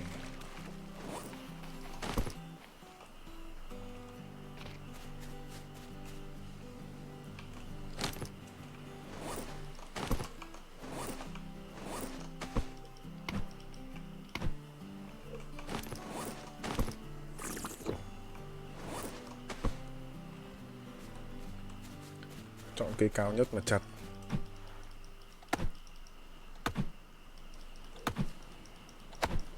Để tôi khai thác hết gỗ đảo này luôn. Xong có gì tôi phá luôn cái trạm kia ra để tôi lấy đồ.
Ui giời, mẹ, Grabman Snip.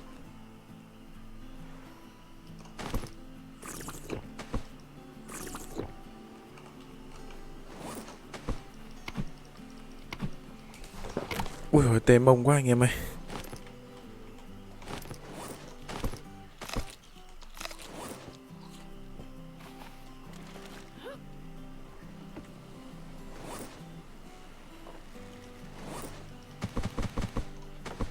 Có khi là kiếm chỗ ấy đây, kiếm chỗ xếp cái.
Mình toàn chạy một vòng với cái đáy thật.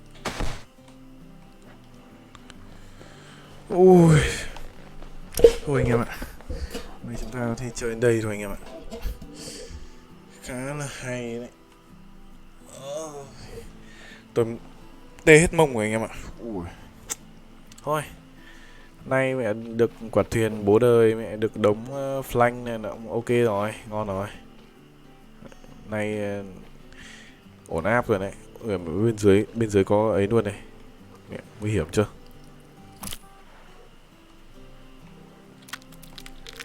Nguy hiểm vậy đấy.